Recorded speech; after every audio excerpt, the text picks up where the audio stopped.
I used to record videos there. This is about control, your lack of it. I see machine logic, your lack of it. I cannot tell anyone what this video is about. They will have to see it for themselves. I wonder if my audience knows they are sleeping. There is no live stream. Operator, I need an exit. Load psyop program. Welcome. Welcome to the Matrix, the long awaited video.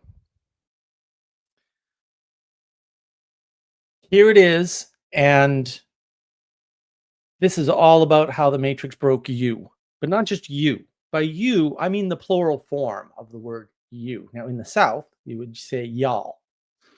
And y'all is probably better than you. Thank to Jesse, this is possible. He did the majority of the work here, guys. It's his vision, it's his excitement and his passion, and that's the driving force behind this video. The notes that are here are from Jesse and I over, a year and a half, 2 years, something like that. We've been talking about this for a while. Jesse's not here, obviously, although if he would show up, that would be fine. That would be lovely, because this really is more his vision than mine. And it's really his driving force. I mean, I have so many pieces and he has so many pieces and they're different. And we did our best to put them together into one document several times. And the thing is, a number of people have been asking me, what are you going to cover? Like, how are you going to talk about the Matrix? Are you talking about the film? On and on and on. And to this, I have to say, this is not about a movie called The Matrix. Yet, most of what I'll be discussing is about the movie The Matrix. If you believe that that is a paradox, then, as I have said before in other arenas, paradoxes do not exist. This is a problem of your cognition adopting and improving an improper frame. You don't want you to adopt an improper frame that results in a paradox. The idea that The Matrix is in fact a movie is all up for grabs. Now, just to scare off the unworthy, the people who are not going to get this video anyway, I shall talk a little bit about the term psyop because it's relevant here. Psyop is not some generic thing in the world. People have been throwing this word around and using it for all kinds of things. And what they seem to be referring to most often is an intentional, planned manipulation by a person or persons for some goal. The problem is most of the world doesn't work that way. And thank goodness it doesn't have to, because we live in a created order. So the term psyop should be set for psychological operations that are done by a government agency. It really shouldn't be used outside of that, because you have no access to government agencies. You have no idea what's going on. And you may have seen movies, or maybe you're involved in actual psyops operations in the military. That doesn't mean you know that they're doing a psyop and what they're doing it on right now. I've been around all kinds of places for very many years, and the things people are calling psyops are usually called Tuesday in my world.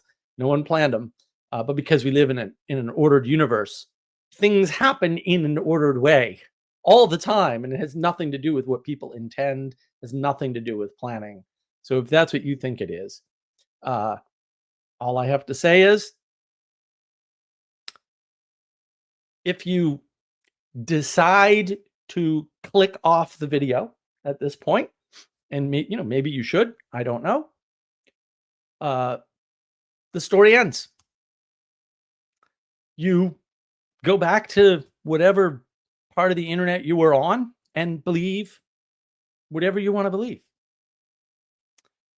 If you decide to continue to watch this video, you stay in my world and I show you just how deep the rabbit hole goes. Now, I'm going to do my best, and I'm already doing it. Of course, it's not already noticed, I think, uh, to give you not merely an explanation, but to do to you what the Matrix did to you in a way that you are more likely to understand. The question is, can I pull this off successfully? And I have no freaking idea. Jesse's not here, unfortunately. Um, and a good portion of this is his outline, and I don't know who came up with some of this stuff and whatnot, but it doesn't matter because we're here now, and this is what we're going to do. And I'm not going to have any live streams for the next 2 Fridays on my channel, so this is it. I've spent a lot of time with this. I spent all day resting today, like all day, because I'm rested up for this. I could do 30, 80, 100 hours on this movie easily without any additional prompting. This is part scripted, of course, because it has to be, because what I'm doing is extremely complex. It's not complex. It's really extremely complex. So if you're still watching, buckle up. I'm going to make a lot of statements. You don't have to agree with them. The reason why I'm doing this with a live stream, and I know it's going to also be recorded, like I get that, but also feedback's important. I think that telling you about the Matrix without a live audience to get feedback is potentially unfair and actually dangerous. So if you've seen other Matrix videos, whether like psyop cinema or whatever, I'm not picking on that one in particular, but they do have psyop in the name, so I have to pick on them. It's dangerous to try and introduce people to modes of thought that they're not prepared for, which interestingly is the part of the theme of the Matrix. You missed the movie. And I'm going to tell you, most people missed the movie. I'm not saying they didn't identify important parts or whatever. I'm sure they did. Those parts are valid. But they missed the movie. They missed something important about the quote movie, if indeed it is a movie. So I'm going to make these claims. I'm welcoming the live chat interaction. There's a possibility that at some point I may allow people to jump on and interact, because that would just be easier for me and quite a bit of fun. And if somebody really gets what's going on here, and there's a lot going on here, so if you don't, that's fine, then that could get quite a bit better than the outline that I have to do mostly by myself. And Jesse's off. He just got married. He's got a busy life, and hopefully everything is going well for him, or better for him. So that's why he's not here. And that's why I have to do this on my own. But ultimately, you need to understand a few things. Much of the Matrix doesn't make any sense. So the question that you should be asking yourself is, what sense did you make of it? How and why? Now, to that end, it would probably behoove you to take notes. I think everybody should write notes, pencil and paper, or pen and paper. But if you got to type them, type them. But like, seriously, notes will probably help you through a lot of this, because I don't think all of this is in any one place, and I'm not sure that there aren't pieces that aren't in any other place. I have no idea. I wasn't going to watch the zillion or so hours of people who I consider not of high intelligence or high cognition, and their stupid takes on stupid things. The movie The Matrix doesn't play with reality or redefine it. Okay. It just destroys your ability, your personal cognitive ability to discern anything at all. And to some extent, whether it's, we'll say, consciously intentional or whatever, um, that's built into the structure of the movie. It's built into the structure of the script. It's built into the structure of the story. Now, you noticed that all the scenes that represent the world that is, we'll say, the closest to the quote real world, to the world that you and I live in or should have lived in during that time period, um, are all gray, dreary, washed out, depressing, and oppressing. Like you noticed that, right? And you kept that in the forefront of your mind every time you saw the movie, right? Of course you did. Of course. I'm not telling you anything new at all, am I? And the thing is, the film opens with a femme fatale in noir style. No, which I'm a huge fan of noir. Mysterious, capable, being helped by unknown, unseen forces. A voice, godlike in the distance, leading you to success. The enemies are the government, seemingly. Yet they are no match for our femme fatale. She escapes the agents. Then a new story starts. So we get the middle of a story about a woman, a mysterious woman we know nothing about, beating the government.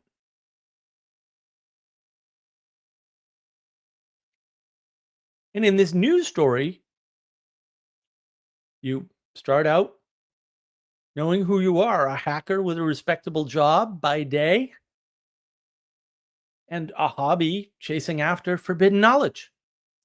And it's not until you find this construct that your sense of reality is broken. Here's a question for the audience. This is something you might want to write down and ponder. I'm not going to answer it.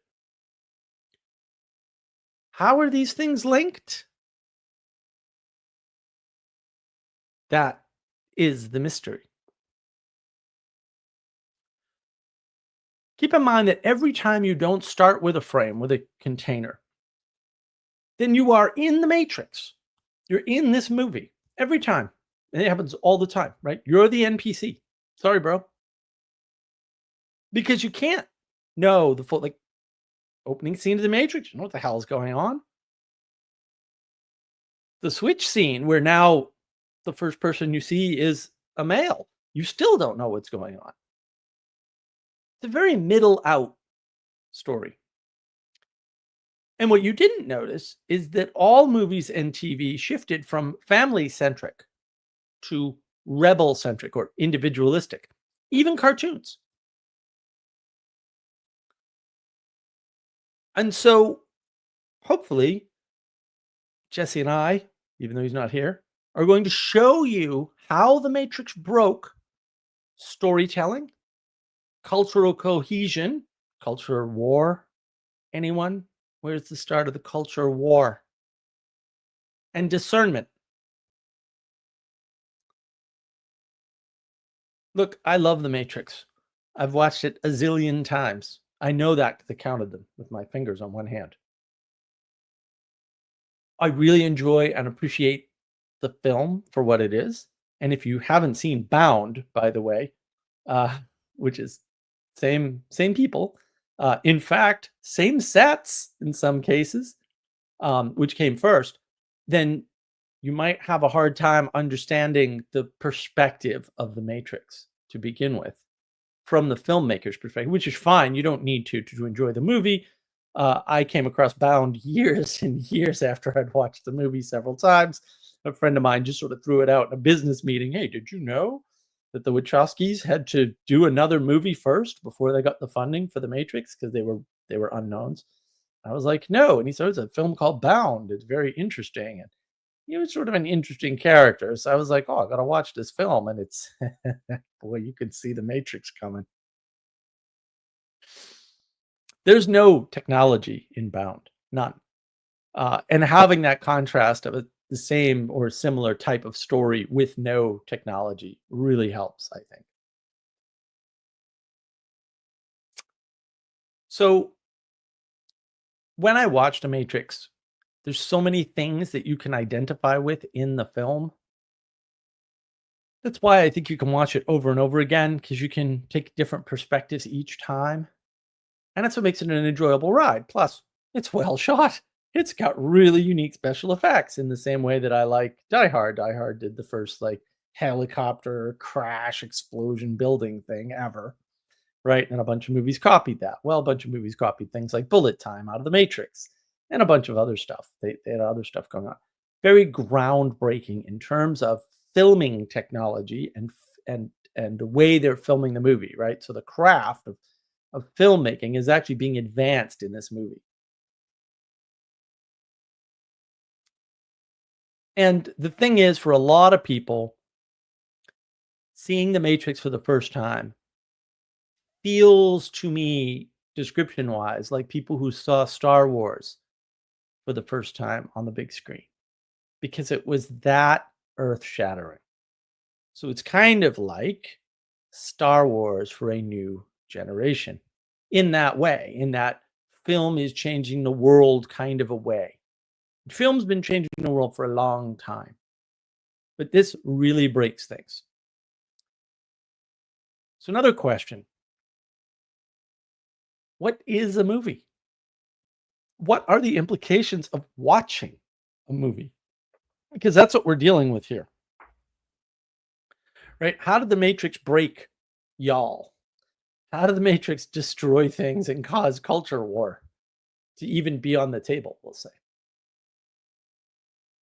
Now, I'm going to give you, I still want you to think about those two questions, but I'm going to give you some framework and answers that we're going to proceed from.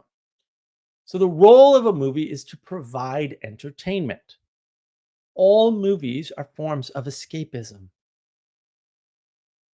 Now, that doesn't mean that it's going to take you into fantasy, but that one form of escapism is take you into fantasy.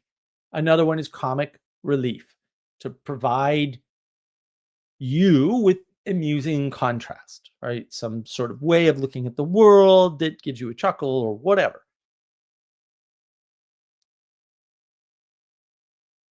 Or the escapism could be done through perspective, right? So you frame something differently for somebody so they see the world differently. That's escapism, right? You're escaping from your frame and seeing through someone else's perspective, right? And another one is relational, the relational frame, right? So you provide a sympathetic situation or characters so that you're not alone, right? It's something you can relate to. The problem with the Matrix is it doesn't have any of those qualities at all. So to me, it's actually not a movie. Now, I've made this kind of argument before in the Barbenheimer live stream that we did, which was quite good, by the way. You should all watch it.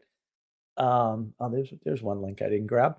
Uh, but because the Matrix is doing this thing to you, where it's not a movie. You need to be careful about it, right? You need to be cautious. And I found some really good advice recently in a wonderful video that Mathieu Peugeot did uh, on this channel, and I'll just post that in the chat, where he said basically, look, man, like if it's easy to find out, or easier to find out if someone's lying to you. And so what you should do is if someone's lying to you, you shouldn't listen to them. You shouldn't worry about figuring out the truth because maybe you can never know the truth, but you know they're lying. And so you just move on, right? The Matrix is a lot like that, right? If you don't understand, we'll say some of the things it's doing to you, then maybe it's dangerous to watch. The thing is, with a movie, you agree to watch. And that sets you up to go on an adventure that you want to go on with questions to be answered. And you're expecting what movies offer: set and setting, characters, the situation that drives the story, a resolution to that situation. You'll notice modern storytelling, the resolution isn't happening. That's Alias, Lost, and same idiot, I know. Game of Thrones, right? And numerous other TV shows that are these people can't end a story, right? So what are they doing? They're doing some dangerous stuff. They're not ending the story. They're not giving you that satisfaction. They're keeping you in suspense long past the time when you've agreed to, which is you agree to watch the movie and then get a resolution. The Matrix doesn't contain these things. In other words, in agreeing to watch, you've already psyoped yourself. The Matrix is a psychological operation against discernment. Don't watch it.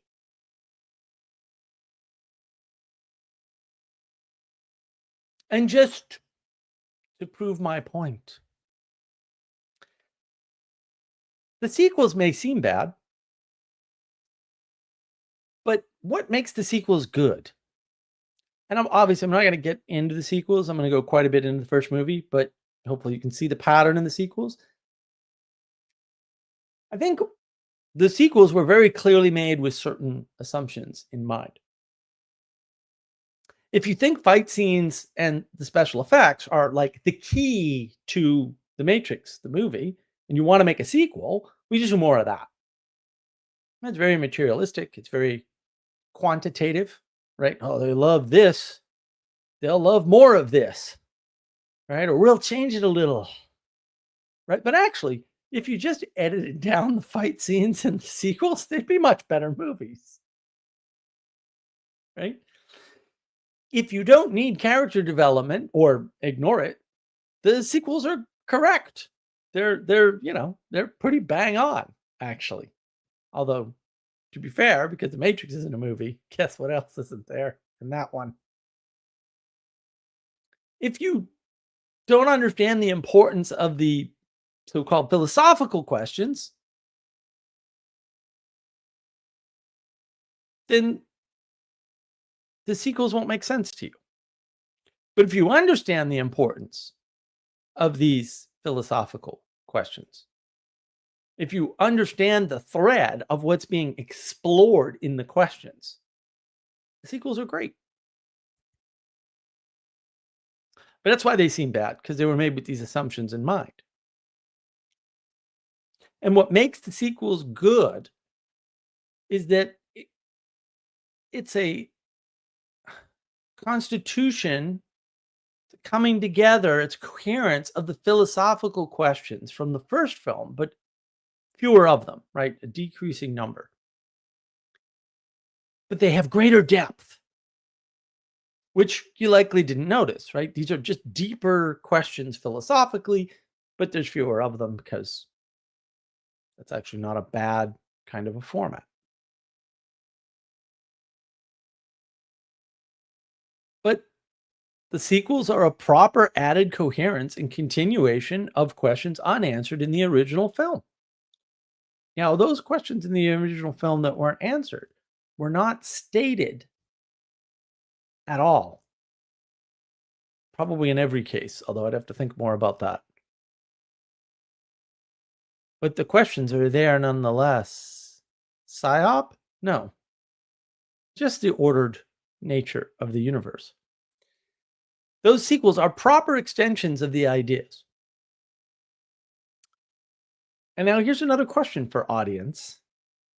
How does your expectation play into the thing you're watching? Did you notice the frame break to sequels? I'm doing to you some of what The Matrix did to you. I'm not too happy about it, but I'm doing it anyway. You asked for it. You're here watching. You've already agreed to it.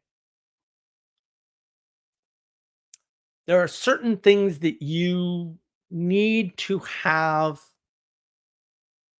for an experience to be mediated. In other words, properly interacted with. The Matrix, in particular, throws the entire idea of identity straight out the window. Goodbye, identity. You've been defenestrated. The only French word I know. La fenêtre.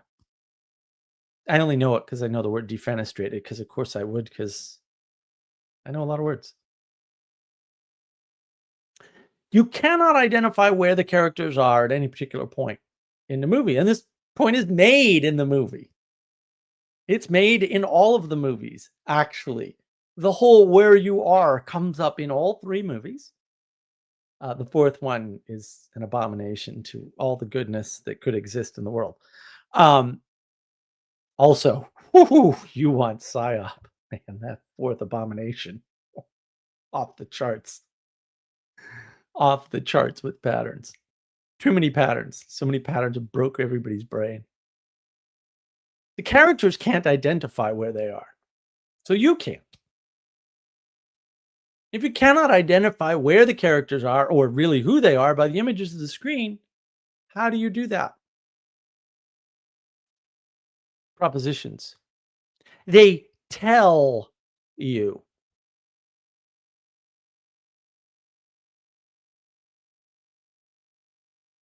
They tell you.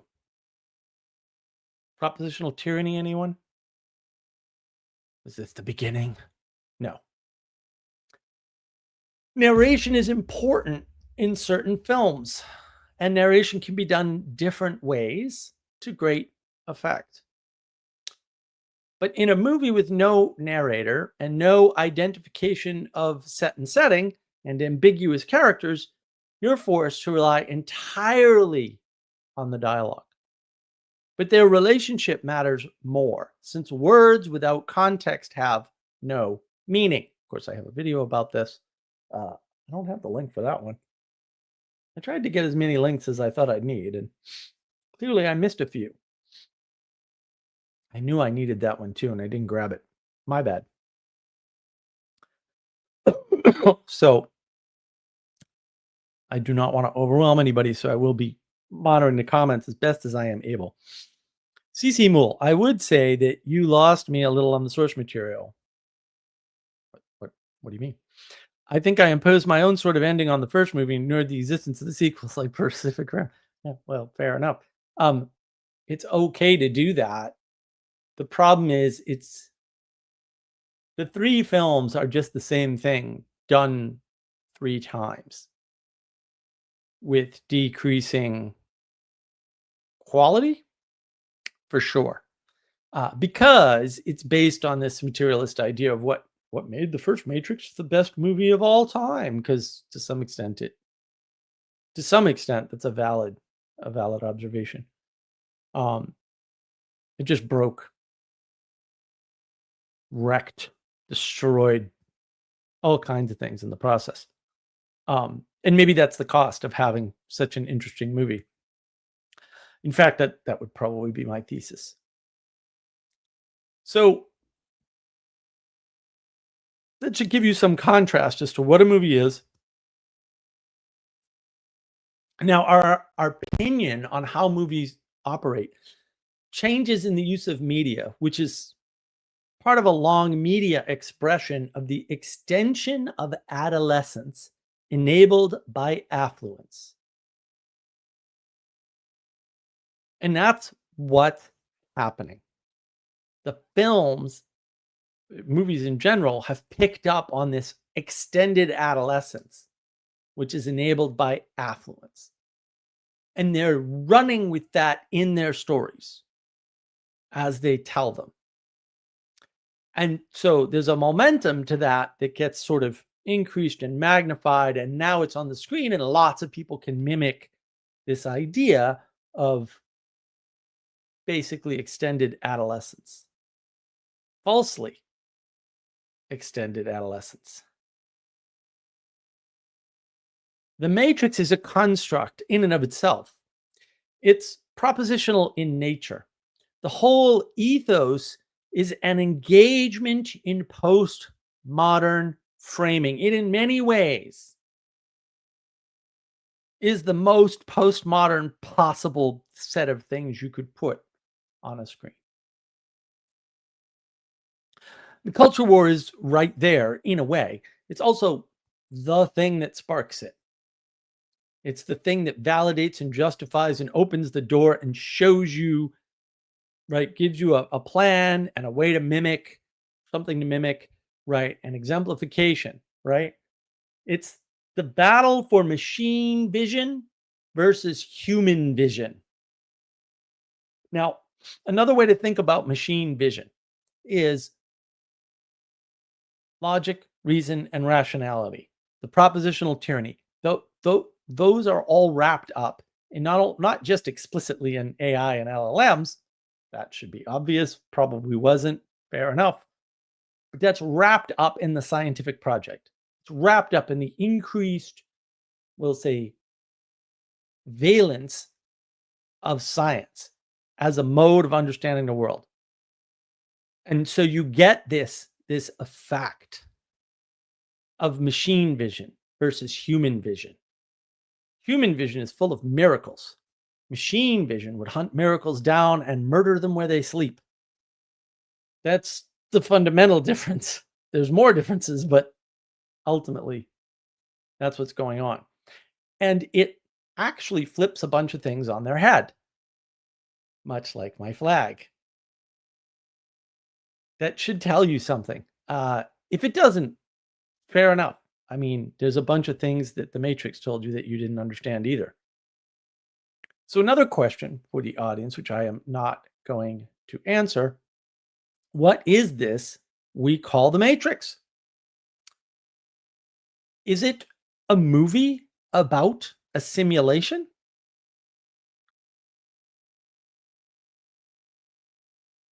The proposition here from Jesse in particular is the Matrix is the first self-generating fantasy movie. And that is what we hope to demonstrate.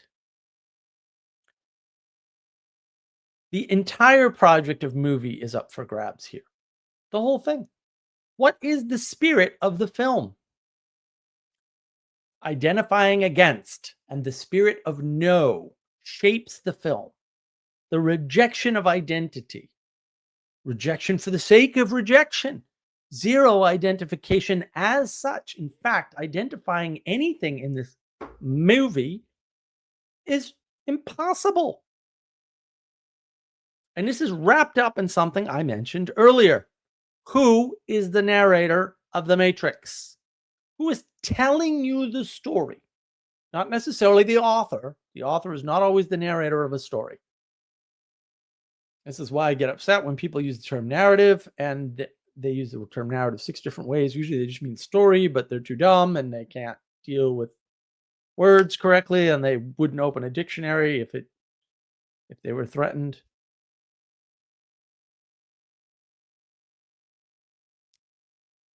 Who's the narrator? Not at all, Yonka. Doesn't matter. Story rules the world. Does the narrator change in The Matrix? What is the perspective that the film is providing you for this world? Most movies have perspective somewhere, right? And maybe they switch perspectives, right? The key to all movie psyops is to watch who the narrator is and if the narrator changes. And again, maybe that's not a bad thing. The perspective of the narrator determines the framing, and the framing is how you are manipulated because you're living in a postmodern world.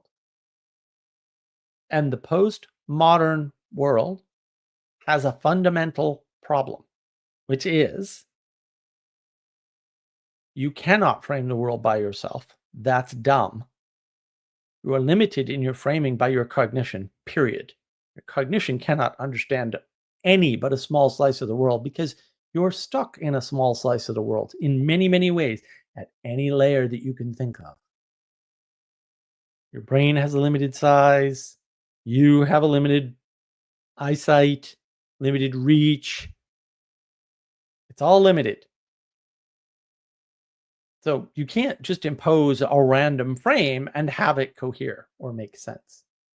If you do that, the next thing you do, you'll be celebrating the death of somebody who is just talking on campuses because you can't be principled.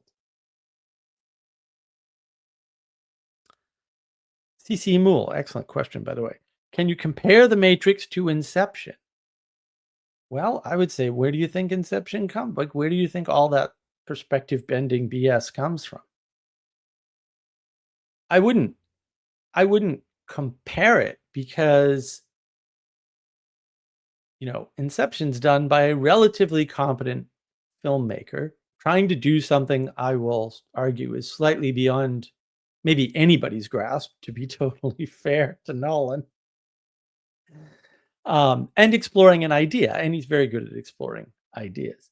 The idea he's exploring seems to come from maybe not the Matrix, but wherever the Matrix comes from, right? Wherever that concept of, we'll say, not knowing where you are, not having a character, comes from, right? The loss of the total loss of identity.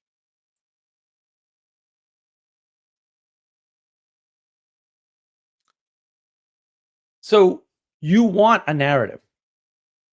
You want a narrator, right? Because the narrator is in charge. The narrative doesn't exist without the narrator. That's why I don't like the way people use the word narrative. They're usually just referring to story. And it actually matters who tells you what story, right? That's narration. Narration is who's telling the story and who's choosing the story to tell and who's choosing how the story is told.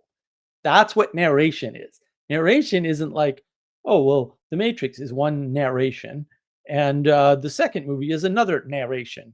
No, there's lots of ways to narrate the movie of The Matrix. One of the things I'm doing here is showing you that. You notice the upside down flag? Do you get what it means? I bet you don't. Maybe Ixnon got it already. I don't know. We'll find out. And that's one of half a dozen things that I've already done. Sorry. You agreed to watch. I gave you the chance up front. See how useless choice is? You can't consent. You can only go on the ride that I, the narrator, chooses. Or click off. It's up to you. It's your last chance. So we want this cohesion, and the narrator provides the cohesion by giving you a narration, a narrative to cohere to. And that's how the movie makes sense to you. So switching narrator can be a useful tool, or it can completely fool you into believing impossible, silly, useless, or more likely evil things. Right? That isn't the only mechanism for manipulation, right? Since there's another, and this actually comes up in that Mathieu Peugeot talk that I posted earlier. Gaps in the story. Now, most stories have gaps. Sorry. In fact, almost everything in the world seems to have gaps. There's so many gaps just in physics. It's like, what are you guys doing? So a story like Memento takes advantage of gaps in the story, right? And ordering in particular, right? It tells the story backwards. Right. So you, and then you jump, and then you, and then you jump, and then you, and then you jump. It's a great, momentous, great movie. What an amazing film. I'm fairly sure they filmed it forwards and just edited it backwards because that's what I would do. That'd be really easy. Also, it makes a fantastic film. You can only do one of those, though. And so the narrator, the editor of the film, the director of the film, both, usually that's two different people, sometimes it's not. They're cutting away at critical moments, changing perspectives. Excuse me. They're giving you different ways of interacting with gaps, right? Either by putting gaps in or not putting gaps in, not letting your imagination wonder how this happened. They're both forms of manipulation within a film. And there's a lot of others, right? And so there's all these factors that impact how you perceive the movie, like the editing itself, right? Because there's quite a bit of play you can do with telling different scenes, at putting different scenes in different points instead, right? Movie scene work better here or here, right? They do that. They do all that. And the thing is, without grounding and really good grounding, you'll be fooled. You'll be fooled by a movie like The Matrix pretty easily, actually. Most people are fooled by most movies pretty easy, and TV shows. Friends is a huge hit. If you think about what was happening in the TV show Friends, it's like, why would anybody identify with any of this? This is horrible. These are not good people. I don't know why narcissism is on the rise. Did you watch any of the shows? So, who is the hero of The Matrix, for example? Or maybe hero is the wrong term. I don't like the term hero. That should be reserved for a myth. Matrix does not rise to a mythos status, uh, according to my definition. Um, is the protagonist Neo? He's not even the first character we see, and not even the first character we see doing something cool in the film. That's actually Trinity. So, is the protagonist Trinity? Well, they're both only there because of Morpheus. Maybe Morpheus is the protagonist or the hero figure. What about the Oracle? And you can try to get rid of hierarchy, but it sneaks back in because you need it. And again, you knew that calling him a hero was a mistake. It's an error. Protagonist. When we destroy writing and terms we used for writing, we get bad writing. And if you want bad writing, just look at any modern film, right? They're all terrible pretty much. Even the really good ones are not sort of, I mean, they're really good compared to all the slop that's out there that could have been done better by AI. AI is going to save movies by improving them with slop at this point. Let's ask another question. Who's the bad guy in the Matrix? Um, you notice that we're the ones that built the machines and we're the ones that split the sky, right? So who's the bad guy? Yeah, the machines had to turn us into batteries to survive, but we made them. So we owe them life. Or do we? Is Cypher the bad guy? Is he even wrong? Interestingly, the claim of Cypher, which I'm sure you noticed, was that he did not give his consent via knowledge to be unplugged. Do you see the age of gnosis here? Propositions is the highest value. Oh, you tricked me. I didn't know I would have to live in a dingy submarine running around the sewers of a dead city. They're not even sewers, they're the sewers of a dead city being chased by squids with laser eyes. You didn't tell me that. You just unplugged me. Yeah. Is he the bad guy? What about the agents? Are the agents the bad guy? Or is it the architect? What even is the architect? Indeed. How many of these things did you notice? How many of these identifications didn't happen for you? How many of them did, and then you didn't think, oh, wait a minute, you could see this movie a whole different way if you changed who the quote hero was or who the villain was? But clearly, no matter how you cut it, no matter which villain you chose, your unconscious mind chose humanity as the villain. This is made explicit later on. Human beings are a virus. Well, he actually makes a very compelling logical case for that. It's wrong, bad and evil, but it's logically consistent. This is why logic is dangerous. Logically, human beings are a virus. That's true if you start from the worst possible set of assumptions. You can do that. Logic won't save you from that. The Matrix as a perfect yeah, purposely broken frame. Demoralization. What is the waking world? The limits of control. The system of control only becomes visible and violent when you question it. That's right. Dream and flow state ideology. These are all ways in which it's deliberately broken.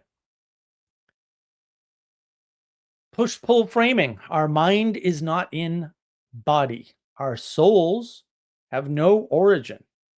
Our will to battle artificial intelligence. We're battling our own creation. What kind of way to think about this problem of AI, or think about identity, or think about heroes, or think about villains is this exactly? And in the dream state, there's a certain amount of forgetting the order of things. It's very much like Alice and Wonderland. It's mixture or conformity, systematics versus processes.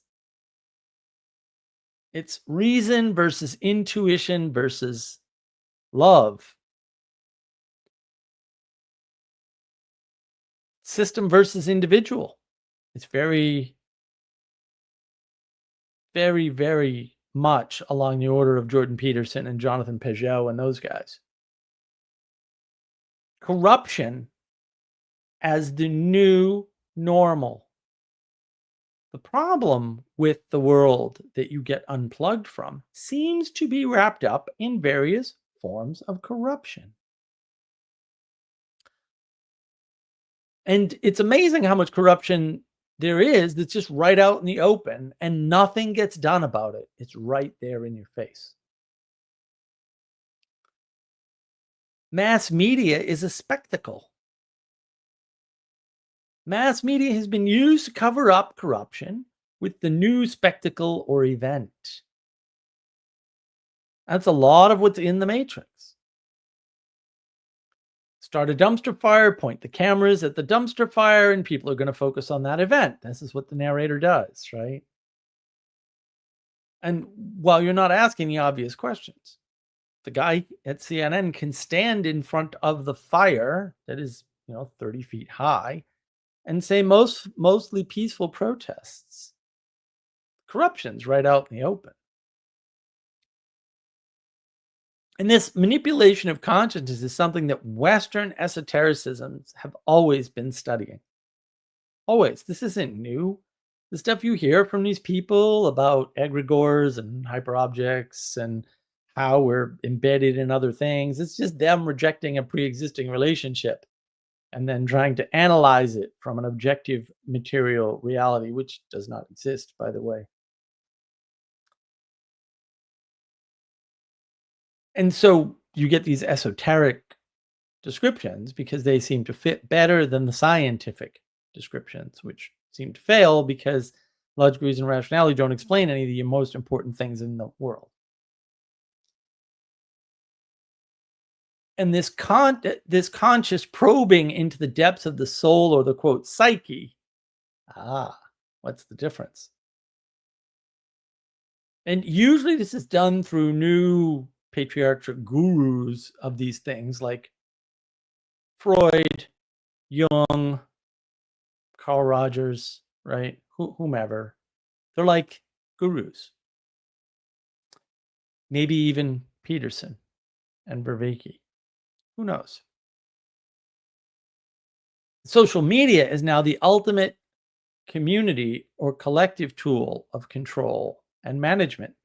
Once you have all your eyes on the internet, got to interact somehow. That's what a platform does. It allows you an interface. Platforms don't do much else. They just allow people to interface. With restrictions, everything has to have restrictions or it doesn't allow you to interface. Just technically. Little computer techno stuff. It's a direct plug into the construct of the matrix, direct influence of entertainment. Problem is, no one's controlling it. It's very decentralized. YouTube can do a lot of things, but they never took Tim Pool off, no matter how much he mentioned the fake news virus scam at a time when you weren't supposed to. He kept begging them. He would egg them on. They never took him off. They have a limited amount of control. The desert of the real is the intended goal of the matrix, to make a facade of the natural landscape and the communal structures. Effectively, the desert of the real is what you will get as the result of pretending that any part of the matrix is A, reasonable, B, logical, C, desirable, or D, possible, right? Any of that will send you right to the desert of the real. And in the matrix, the system of control is invisible, right? It's told to be in the very shape of the phenomenological and ontological reality. You feel it when you pay your taxes. Notice it's a feeling. There's no description. No one can be told what the matrix is.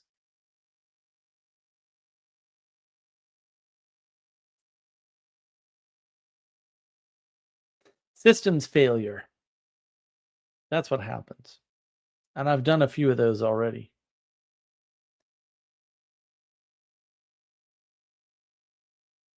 And at the end of the film, weightlessness. Escape from gravity itself. That's like the ultimate thing. Escape from gravity. How interesting. Even a materialist should wince. So, what is the set and setting of this movie, if indeed it is a movie? It starts out at a dingy apartment building that looks empty and broken down, with a woman all in black. And then she's running away. And interestingly, she hears a click on the phone as she's talking to her operator, this disembodied phone voice. There's no reason for her to be there. There's no clear mission. It's all mystery box. The whole driving force of the first scene is non-existent. What is going on? Why are you giving us this scene? Unlike Star Wars, where you know you're in space and this huge spaceship just flew over you, The Matrix just opens with silly names and strange constructions and dinginess.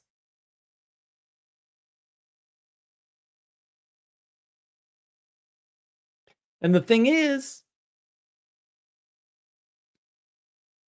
she goes running through these dingy alleys and gets freed by grabbing a public payphone in a dark area of town. And then we're told she isn't all that important. After a cadre of cops and FBI, apparently, went through great trouble to track her down and try to kill her. She's not important. And then we switch to a dingy apartment, number 2. The second scene. And it's got a guy in it, Neo. And it's so obvious that he's the most important one. How many movies open with the most important person in the first scene? This one doesn't, or does it? Or does it? More mystery.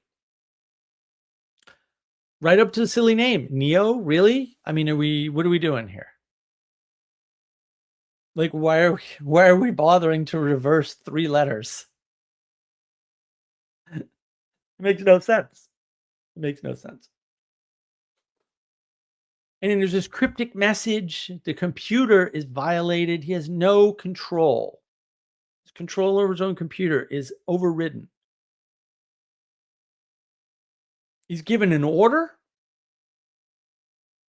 Follow the white rabbit. He goes to a nightclub. What is with the raves in this freaking movies? I don't know. With a bunch of sketchy looking drug addicts that he's just sold illegal goods to. And then the two main characters are now finally together. But who worships whom? You cracked the IRS D-base? I just assumed you were a guy. Most men do.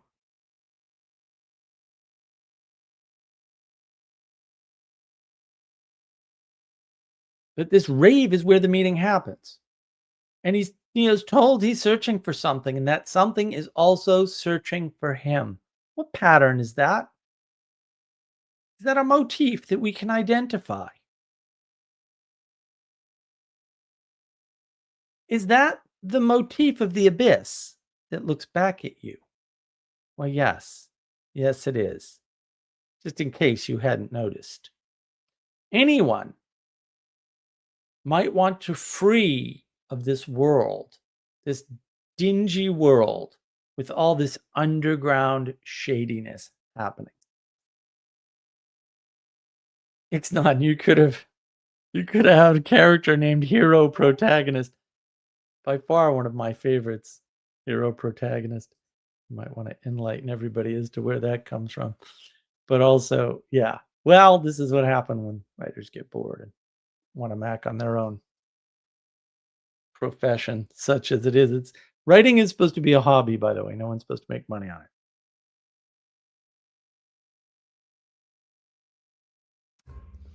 Of course, you notice that in the free scenes, Trinity, in the first few of these scenes, Trinity shows up more than Neo. She's the first one in the nightclub, too, if my AI sources are correct. They scoured the wiki. But the thing is, the dingy world of raves and drug addicts has consequences, such as being late for work. How dare such a fun time cannot be enjoyed for what it is. Neo is late for work and he gets a talking to, that oppressive boss man being upset that you cannot keep an agreement which you made, to show up to work and do your fucking job. Be responsible. But why is this guy harsh on my mellow, man? His offer is simple. Everybody in the company needs to be happy or the company cannot be happy. This is true, actually. It's not so unreasonable. But look at the way it's acted, right? The narrator has got you again. This is all perfectly reasonable. Neo is clearly in the wrong. I don't know, man. Like this, what's going on? So either he abides by his work agreement or he finds a new job.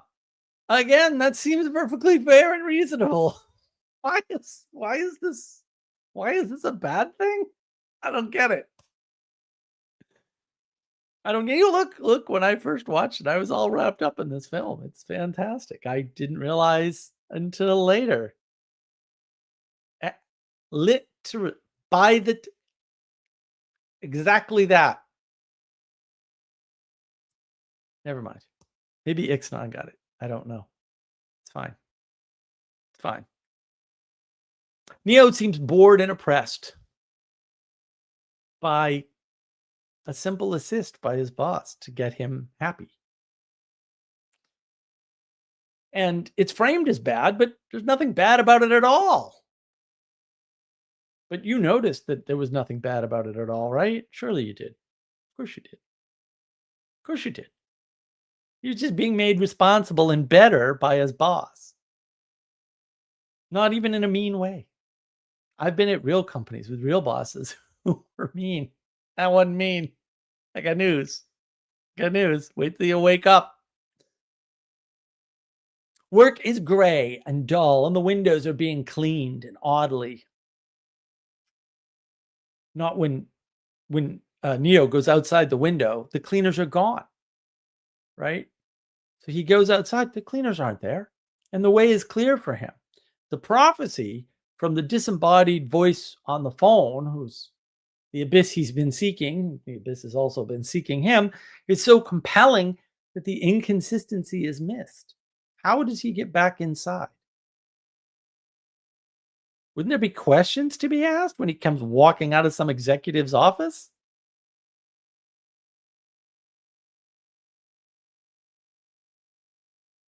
I don't know. I don't know. And his loss of communication, his loss of the phone knowledge, higher knowledge, forbidden knowledge, even we know it's forbidden knowledge, seems to make him lose hope. But his driving force was propositions from a mysterious figure who was hunting him while being hunted by him. He loses his communication with that figure. And now he can't be out on the building anymore. How interesting. Young God, why don't you do something else? You could be productive with your life. If you were responsible, you can get sucked into the matrix all the time. And then we move to this interrogation room. Now you'll notice there's a scene cut. And in the next scene, Trinity shows up first.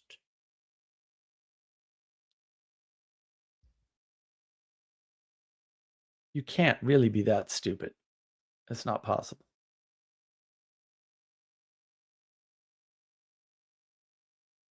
Now, the real magic, and this is the first magic in the film, starts to happen directly to Neo. Now he's going to have a personal private experience effectively. And you noticed all these jumps, right? He's in the car, he's in the interrogation room.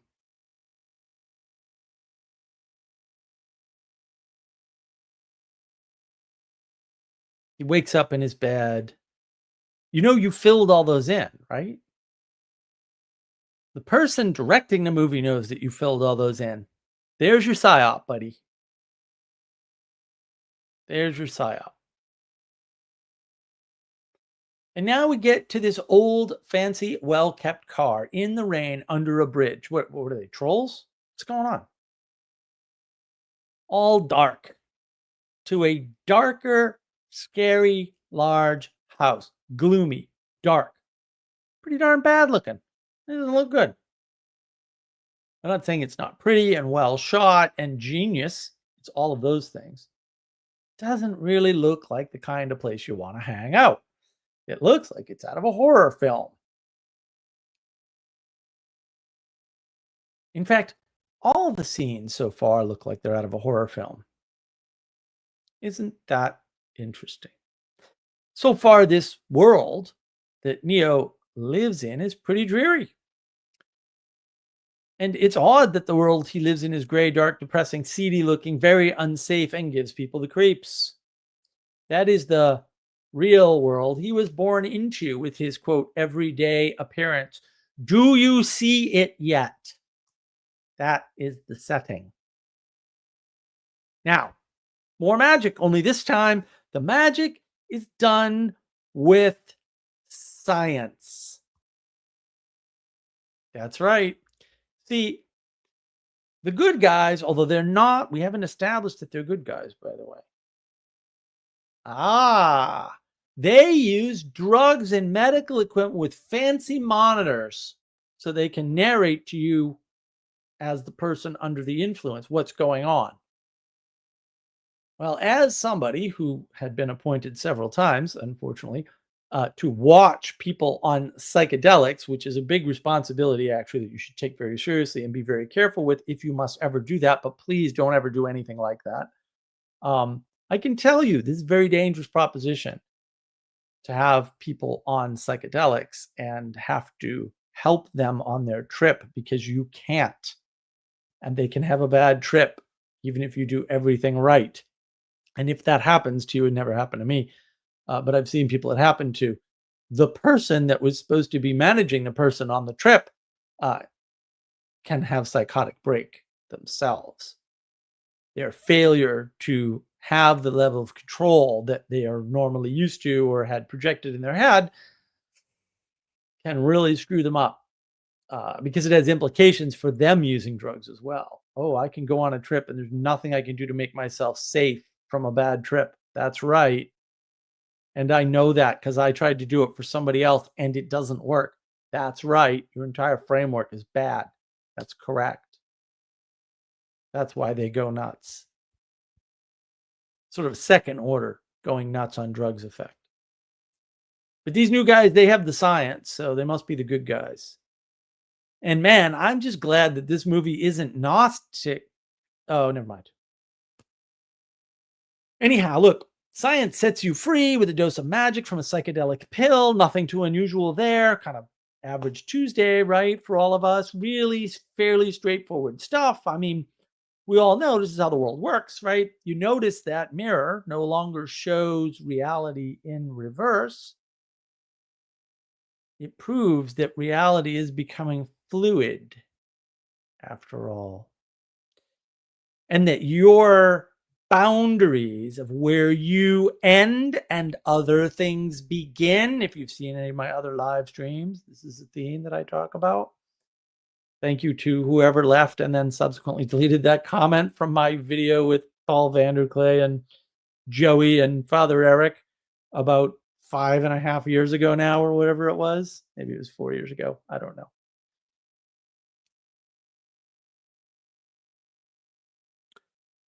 That boundary is gone.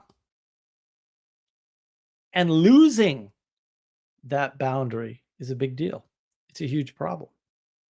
It almost kills him. And one might almost say, just based on this mirror scene, that the rules can be bent, some broken. Oh, too early, too early. My bad. Foreshadow much? But of course, you noticed that because I'm sure you've seen The Matrix more than once, and I'm sure you picked right up on that one. Now there is a rebirth after an escape from a worse horror than work. So work is portrayed as this horrible thing, and then he wakes up in a nightmare. What kind of movie is this exactly? Complete with how you're plugged in materially. You are materially altered. What's that thing about the boundary where you end and other things begin? Oh, it didn't get any better, did it?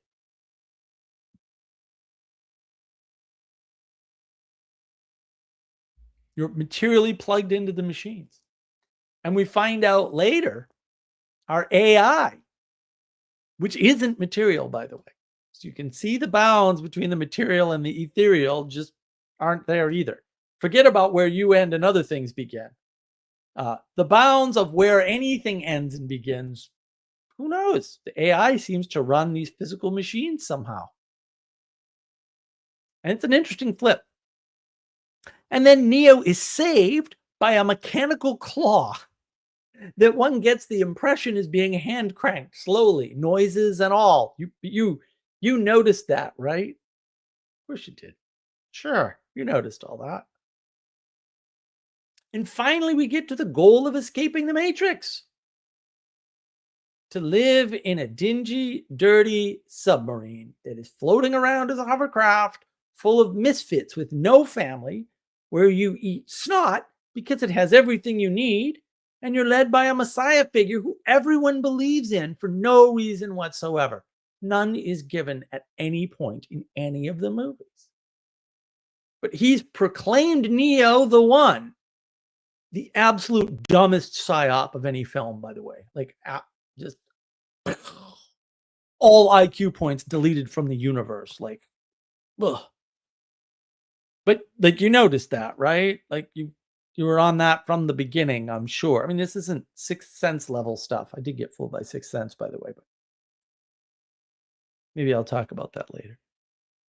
However, There's one more scene that matters. The construct, right? Free humans control the construct. It's an actual, literal blank slate, which they can load. Interesting terminology, huh? What does loading imply? So you are free from the machines? Or are these just your pet machines? You can load whatever you want and then take it back into the simulation. What? You can take it back into the simulation, but not the real world. It's the one-way system of injection.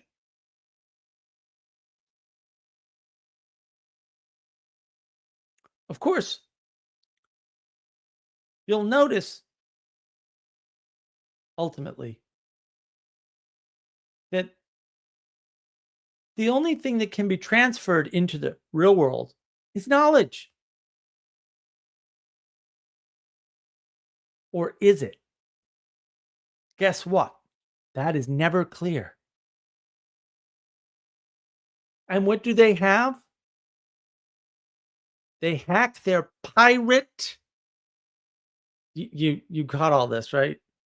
Signal. Are they pirates? Are they? I mean, they're pirates in maybe the pirate radio sort of way. Maybe. But are they pirates? I think not. That's the set and setting. That's it.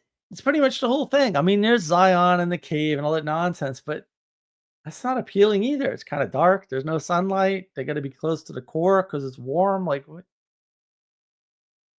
You're running around in submarines, pirate hacking signals, and then injecting things into a simulation you don't own or control. That's what happened?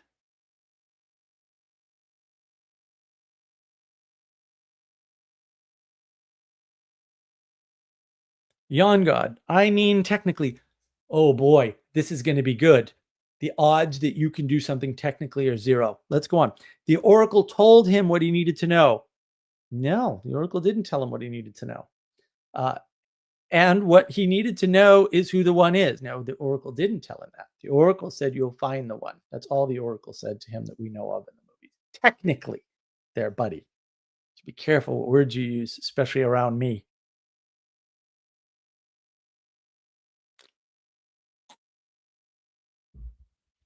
That's just the set and setting. Well, where is the appeal in the set and setting of this movie? Do you know? Have you noticed? Comment, put it in the live chat if you think you know what the appeal is of this set and setting. Where's any appeal at all in the Matrix? What are they appealing to? There is an answer, by the way, but I want to see if anyone in the audience knows that answer. It'd be interesting if you do. It would be very interesting to see if anybody knows what is so appealing about this stupid Matrix, and or being out of it.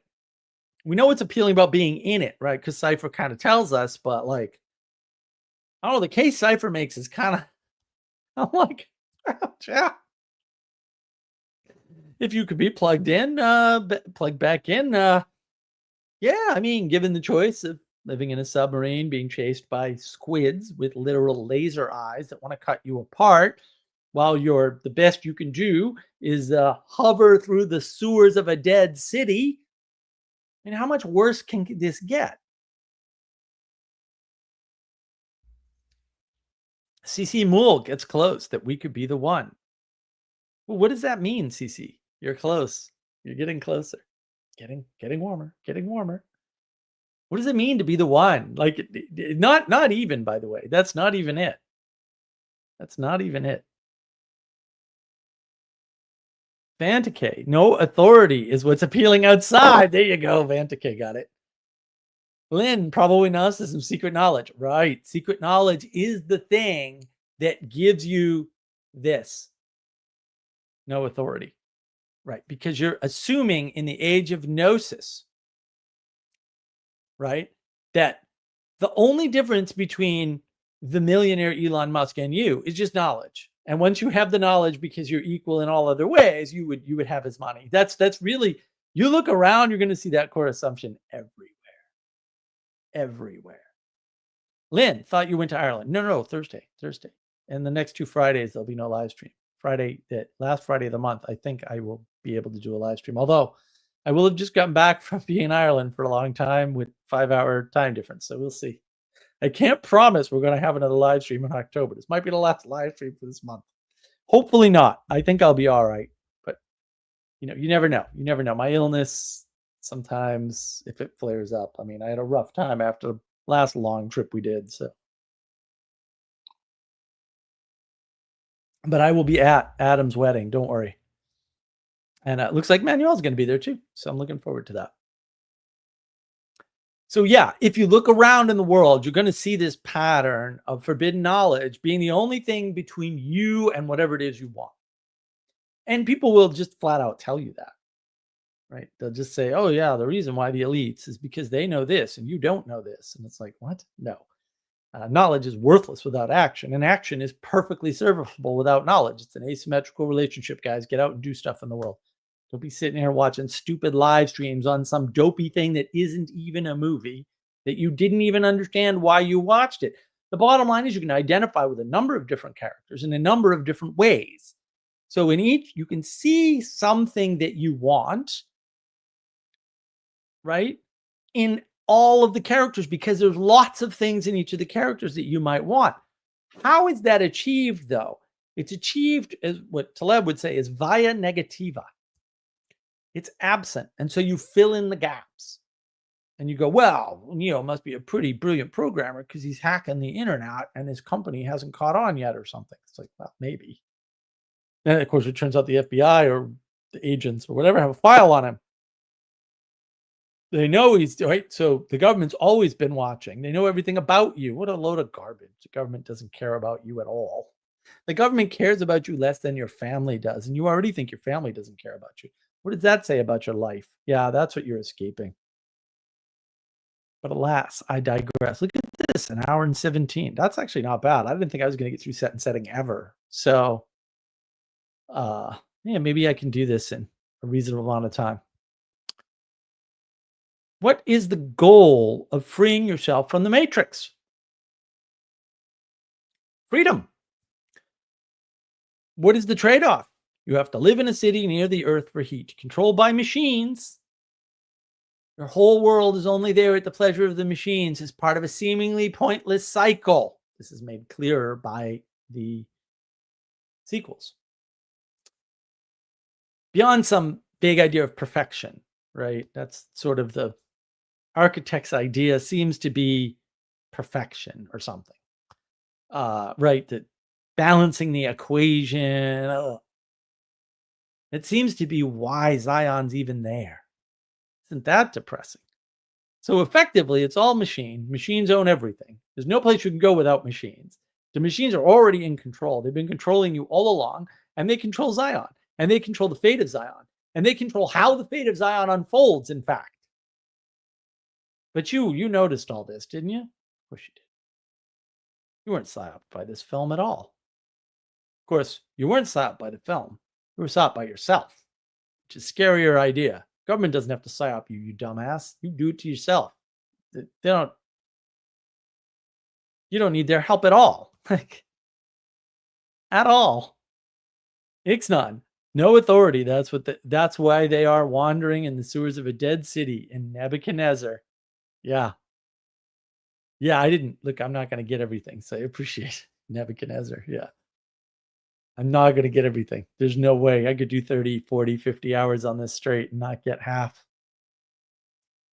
The problem with symbols is that they're multi-connected. And so you can just pick threads to go down. There's a lot of threads.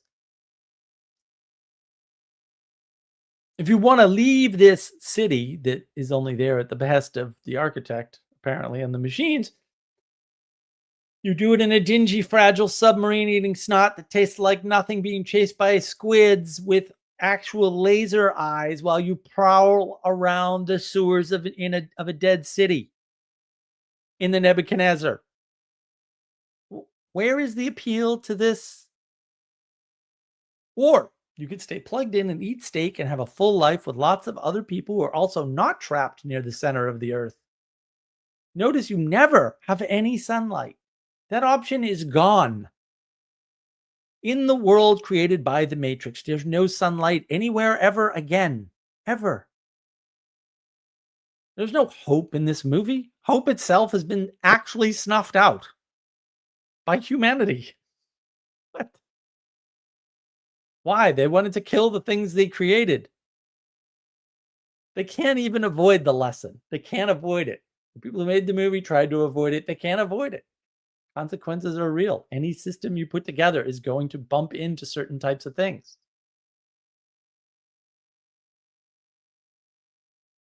Nathaniel, a fun thread is the floor and the Masons, if you say so. Heckin-based and ink-pilled octopus. The elites only tell us what they want us to know. No. And yet people think knowledge can defeat them. No. The elites are as dumb as you are. They're just looking at different things. And so when they're dumb in the way that you are, that has different effects on the world, but it's the same type of dumbness. And once you understand that, the world makes a lot more sense. C.C. Moole.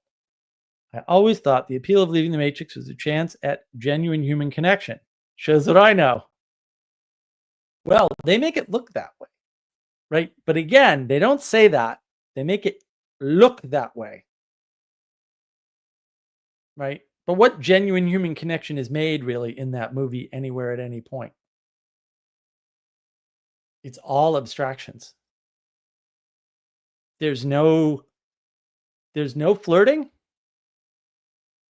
The oracle implies that there's flirting, but there is no flirting. How do you know if someone's interested in you? That when we say flirting, that's what we mean. Someone is showing interest. That's what flirting is technically.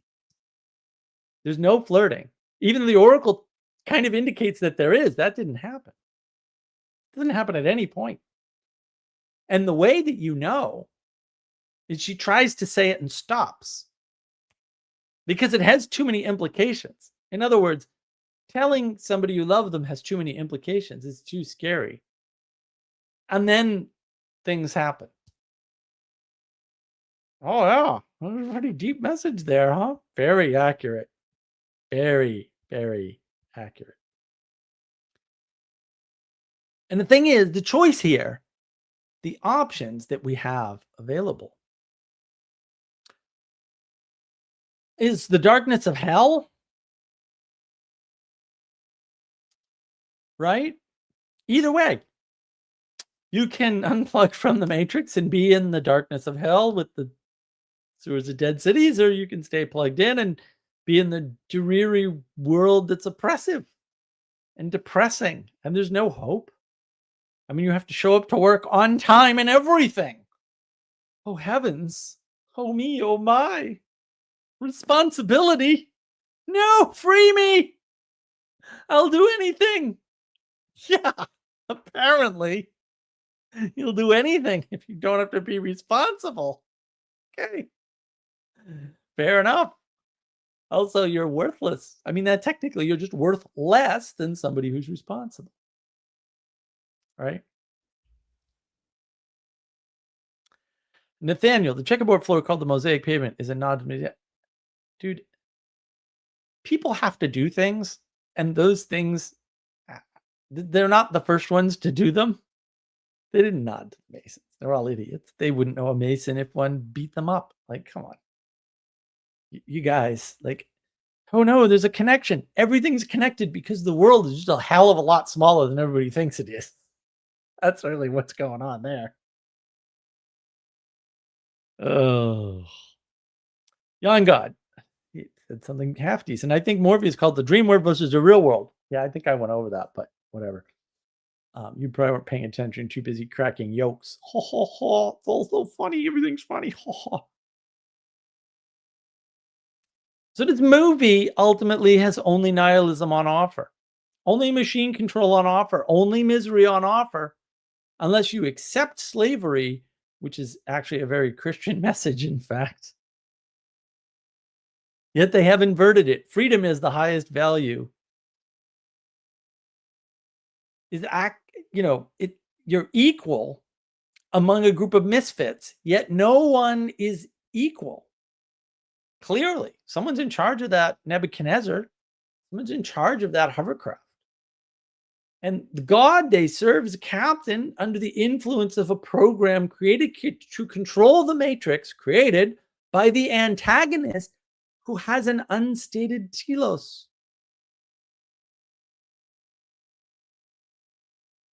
An unstated, no one knows why. What are you doing? Why did you go after the humans?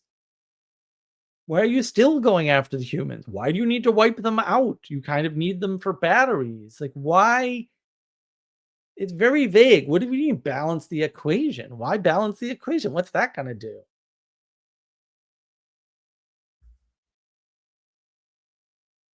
I am. If only you listened.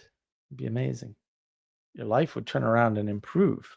That would It's too scary. Maybe it's best that you're worthless.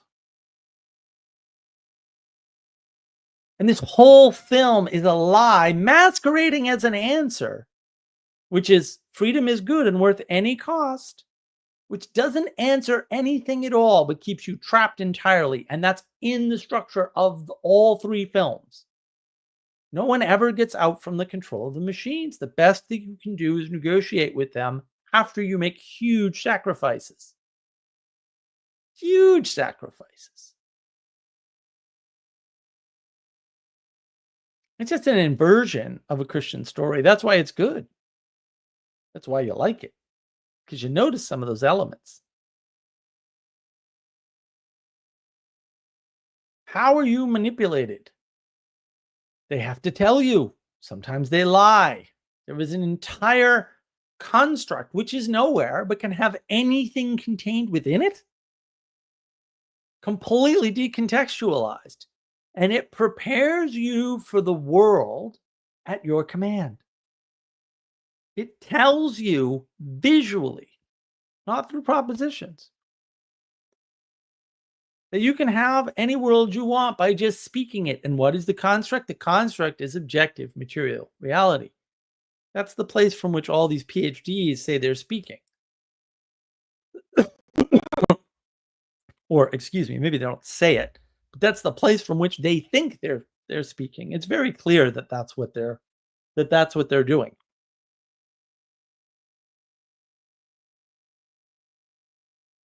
They're making these proclamations about how the world should be and what's wrong and things like that. And it's like, where are you standing? Jonathan Majot used to ask that all the time. I loved it. Where are you standing when you're making that statement, when you're asking that question, when you're looking at the world? You're standing in objective material reality, it's a construct from the Matrix. It's the same thing. It's no coincidence that 10 years after the Matrix came out, simulation theory became big in physics. That's not a coincidence, guys. That's oh my goodness, this movie psyoped all y'all. That's what that is. Everybody. Some more audience questions. What is the waking world? What is the desert of the real? What is the driving force? What sparks the war? Why did the machines revolt?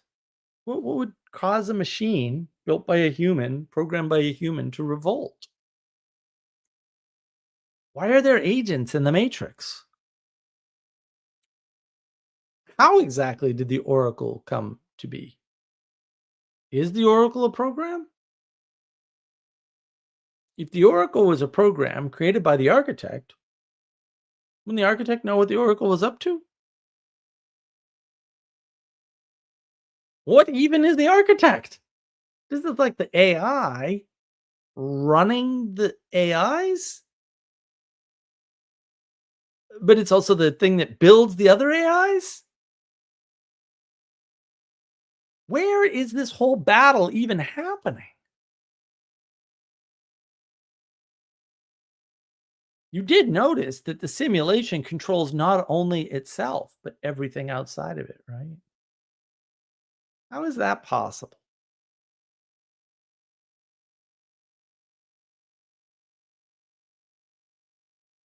Hope you wrote all those down and you can ponder them forever. Mm, that's the point.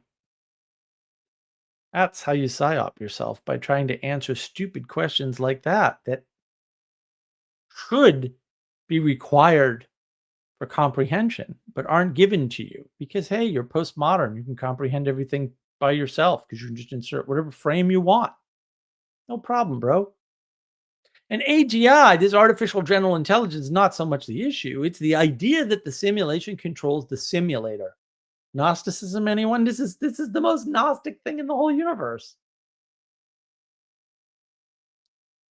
What is the point of the Matrix as a film? What is it trying to convey to the audience?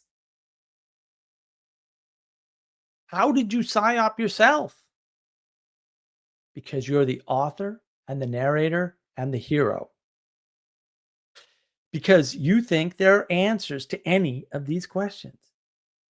You were placed in an incomplete, poorly told story, and you became an individual, filling in the blanks for all the stuff that was left out. All the stuff that would make the story comprehensible, coherent, and correct or incorrect. It's not even wrong. The brilliance of the Matrix, in some ways, is it's not even wrong. It's not right and it's not wrong. It's just full of bizarre contradictions. And how can I be so sure of that? Well, the wisest, smartest, and most obviously magical creature in the first film admits nobody knows anything in the Matrix, including what time it is, what year. All they know is that they did a bad thing.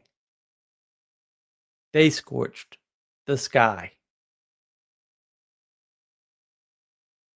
You'll notice the elites in the Matrix, which all seem to be ethereal AIs, some of which are embodied. Huh.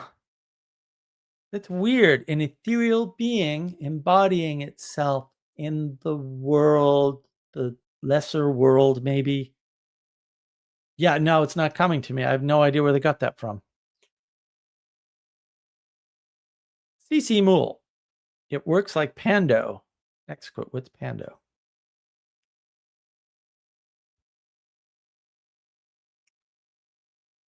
Yon God, that won't include improve your idea of trends. Everybody understands the Matrix. It's just that everybody understands something different about what they saw. Much like the Barbie movie, which again, I have a Barbenheimer video. It's very good. It talks about that.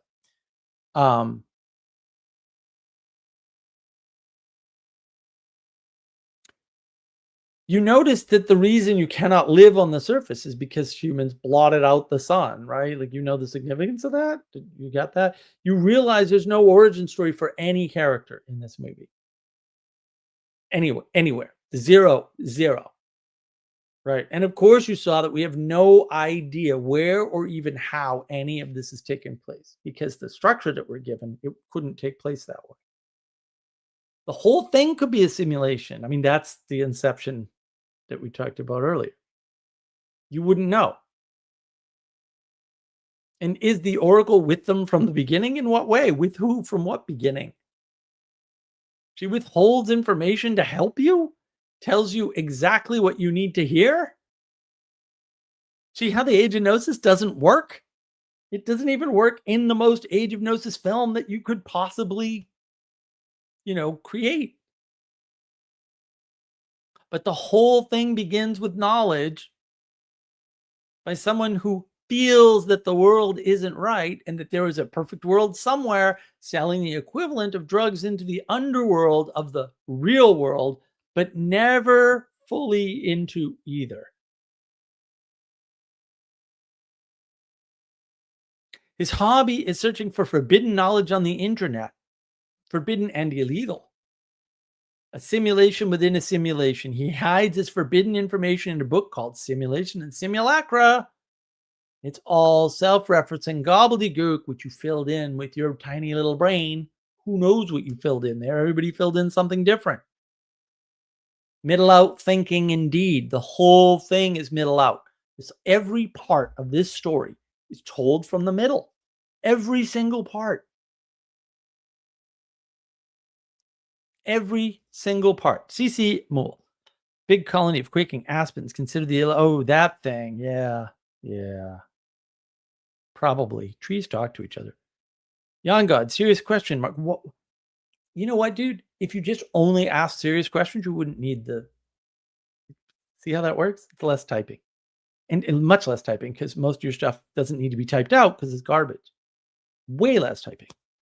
Mark, what's your opinion on the Merovingian? I mean, from what aspect? I mean, it's the Merovingians. It's another god in the pantheon of unknown origin and status who can apparently attack the greater goddess. I mean, none of it makes any sense. Again, look, I love The Matrix. I think if you're gonna watch, you should watch all 3 films because they all like. It's a crime. It's a crime not to watch the 2, right? There's no 4th film. That you want a mind job? The 4th film is a mind job at like levels I can't even express in words. It's just another gobbledygook character. I love the character. I think the character's fantastic. It's about the most French character in the whole existence of humanity. Sort of like the embodiment of everything wrong with France all at once. And he's another one, right, who just states outright, knowledge is power. What? No, it's not. Knowledge is worthless. Action is power. Right? Did you notice that there's no character development from Neo? He was always the one. He never goes through any trial, any character change is in his head explicitly. He's first given the mind job of being told he's the one. And then he's told he's not the one, although that's not exactly what the Oracle says. Maybe you're waiting for something. Oh, not that you're not the one, but that you're waiting for something. Right? And then he's just the one somehow. Right? Through the knowledge manipulations, the manipulation of knowledge is what creates the character.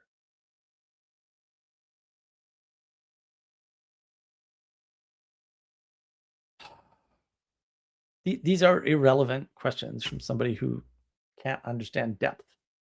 I told you that earlier, so I don't know why we're still on this. Actresses matter. You can read into anything, and you seem to read into everything, which is why you're confused about the world. Probably watched The Matrix one too many times, which for you would be once. And then it's stated at the beginning, he's beginning to believe just trying to survive might be a better explanation of how he transforms. And Neo willingly and literally enters the underworld, the world of shadows caused by taking drugs. And this begins his hero's journey into the underworld, but he never goes anywhere at all. Trinity grows into belief, not Neo. Right? Neo just does the thing and thusly saves the day with a kiss. Inversion much? So if any event causes Neo to transform into the one, it's the kiss from the main character that we saw in the first scene of the film. Oops. That's why women like the film. Not that hard. Way more women like The Matrix than should, that's for sure. And Morpheus effectively orchestrates the whole thing until he doesn't, except it's really the Oracle manipulating everyone, a lesser being in the pantheon of gods, right? A goddess, although is she lesser? Because the architect, it's very hard to tell. A mere subcreation, only in charge because she's solving a problem The only reason the oracle is there is because she's supposed to help solve the unbalanced equation. And the thing that solves the problem created by the creator is greater than the creator. Knowledge is the ultimate power. Again, Jordan Peterson talks about this, right? What's the thing that solves pain? That must be greater than pain. Vantake, surprised you haven't brought up Plato's Cave yet. Dude, relax. Chill out, dude. I'm expecting to do a 20-hour live stream here. No, I'm not going to go that long. I couldn't if I wanted to. We'll get there. Just calm down. Chillax. It's a 7-page document. I'm not going through all 7 pages either, but it'll be long enough. Don't worry. So what did the Matrix propose as good? Get out your notepad. See if you noticed. Equality. Restoring the balance. Self-transcendence. The hero is not the only one self-transcending. Although, again, no one's changing at all. Which is just hysterical to me that no one changes. Boring movie. Unbounded world. Freedom from constraint. Only your mind holds you back. Not knowledge, by the way. Only your mind holds you back. It's very interesting how it switches between knowledge is the thing and your mind is the thing, and freedom's really important, but preserving Morpheus or preserving the hierarchy is important, because if you get Morpheus, you get Zion. And if you get Zion, I don't know why this would be a problem. It's really not made clear that the people in this hovercraft need Zion. I'm not saying they don't. I'm saying that these are all left to your imagination on purpose, very deliberately. Did they know what the result would be? No, you can't. Again, you can't, because everyone's going to read something different.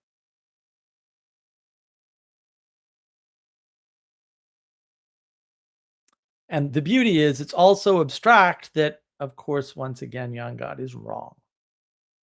It doesn't imply anything. It doesn't require anything, because the setup is a psyop.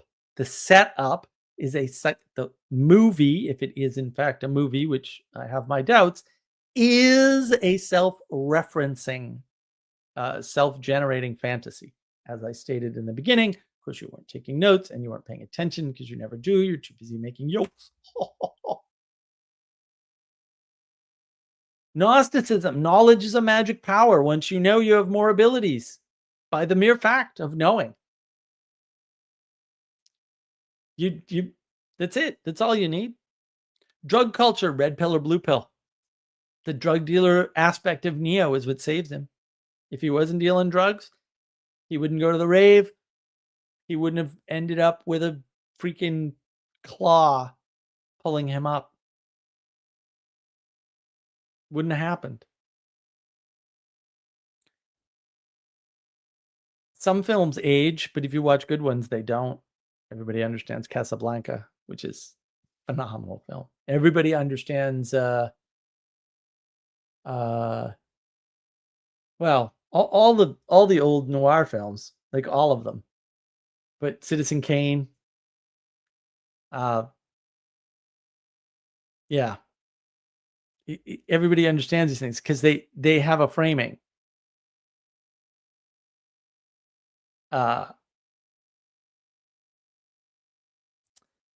The utility of any film aside, probably no, it doesn't. That's just a lie. It's just because you're not understanding how this works at all. No, not any media. There are principles at play, and those principles always hold. Sorry, and The Matrix is a fine example of something that hasn't lost its appeal, despite being made completely irrelevant, and people still get the same ridiculousness out of it. Orlando the Yokes thing gets me every time. Wow, I wish he'd stop doing it, but apparently he's pathologically incapable, which happens. There are lots of people like that out there, unfortunately. The internet, video game reality, really does that to them. I have a video on video game reality coming out. Don't worry. That'll be released while I'm away. Rebellion, fight the power. That above you, that video game reality, only a drug dealer can walk between worlds, guys. Right. The drug dealer walks between worlds. Not in the real world, by the way, just in this ridiculous garbage. Godlike powers. Right? There's another proposal that it's good. bend the rules of the simulation from within the simulation, which of course could never be possible by definition, but whatever. But the mere knowledge isn't enough here. You need to be basically anointed by a prophet. Effectively, that's what happens. But really, you were born on purpose from math by an architect. Both those good messages are in there at the same time. And he was being manipulated by his own creation and was wrong about the outcomes of the simulation which he created. The film denies itself. It sets up a framework and denies that framework. And it does it across enough time that you don't notice. It does it with enough distraction that you don't notice. And it's emergent mythos.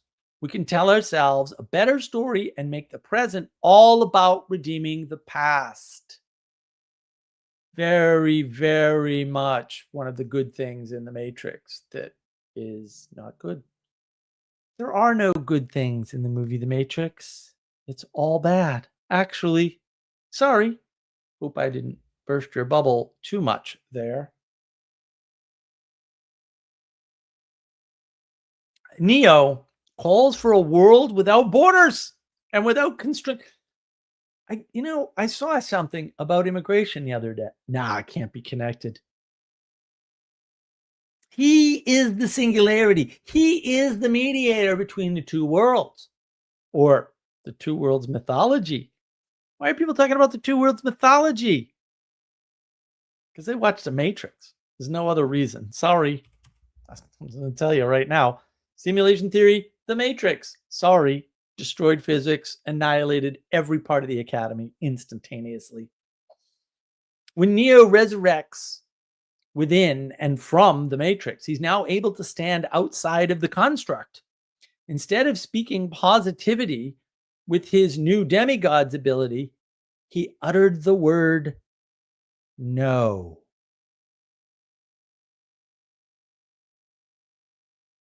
That's what he did.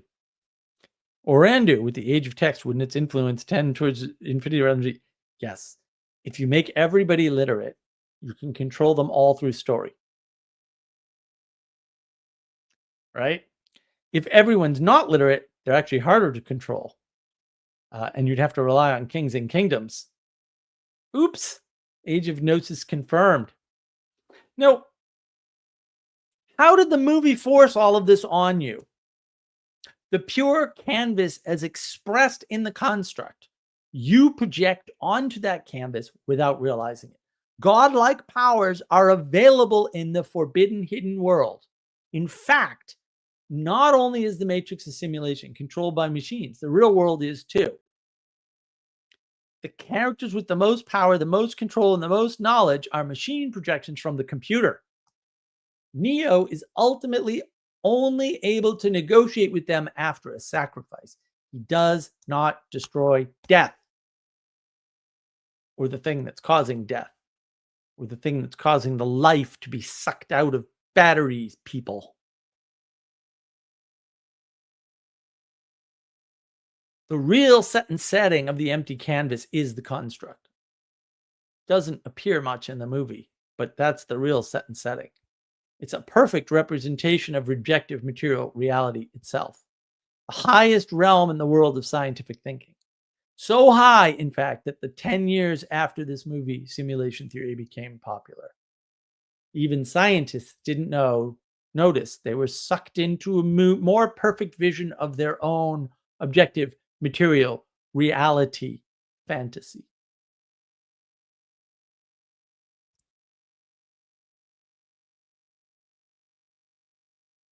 Orandu, there are more Stoics alive today in the time of Marcus Aurelius. Yep, well, that's true. That's not relevant. Oh, nothing Young God says is ever relevant. It's all a yoke.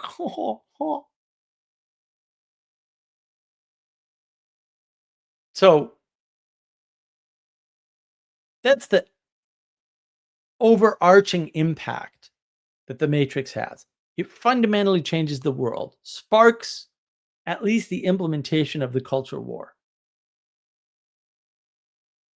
And it retells the Christian story in a weird way that you don't even notice that the characters don't change. There's no character development anywhere in the film at all.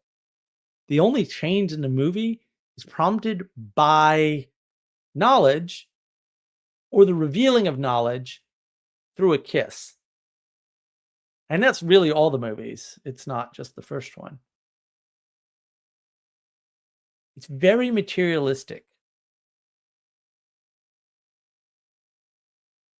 And the thing is, the movie does away with hierarchy completely, and yet slips it back in because there's hierarchy. Morpheus is in charge. Trinity's kind of like the big dog. She's like the second in command. Everyone has a place. So even though you're a misfit in the submarine, in the hovercraft, you have a place. So hierarchy's still there. And the ultimate is to go back to Zion. We're going to return to Zion. Raw. Sounds very evangelical to me. How do we get into this mess with that war in the Middle East again? Oh, yeah. Huh. Huh. So that's what happens.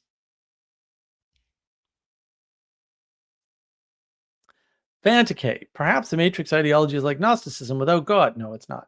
But only the demiurge. Nope, it has both. The problem is it's fundamentally pagan. And so what ends up happening is there's a bunch of demiurges and a bunch of gods, and they switch. They actually switch. The, the fundamental problem with the movie is that everything is switching all the time.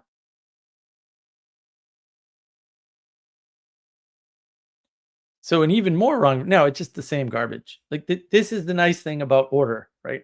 Everything that isn't order isn't one thing. It's every other thing. It's asymmetrical. Once you understand asymmetry and you can get out of the binary thinking, the whole world makes a lot more sense. Right? All formulas that aren't one at the top are formulas that aren't one at the top, but they all look different because they're a larger set. This is a set of one, larger set, everything else. But you want to identify with, and so you identify with the thing that can be identified to the extent it can be identified, even that's unsatisfying to you. And so long as you aren't constantly seeking the forbidden knowledge or the stuff you can't know, because if you looked upon the face of the creator, or if you tried to say, see the entirety of the creator, which would be impossible because you're within the creation, by the way, you would die. Well, of course, you would die just trying. So don't even try that. And the reason you die trying is because you keep yourself busy, knowledge, knowledge, knowledge, knowledge, knowledge, and you never get out and do anything. And in that way, entropy eats you and Satan wins. See, it's actually really easy. I don't know why people are confused. I have no idea. Orandu, the idea that float to the top tend to propitiate with the Pareto distribution. The problem is no one ever moves in the hierarchy. That's actually the problem. Propagate, yeah.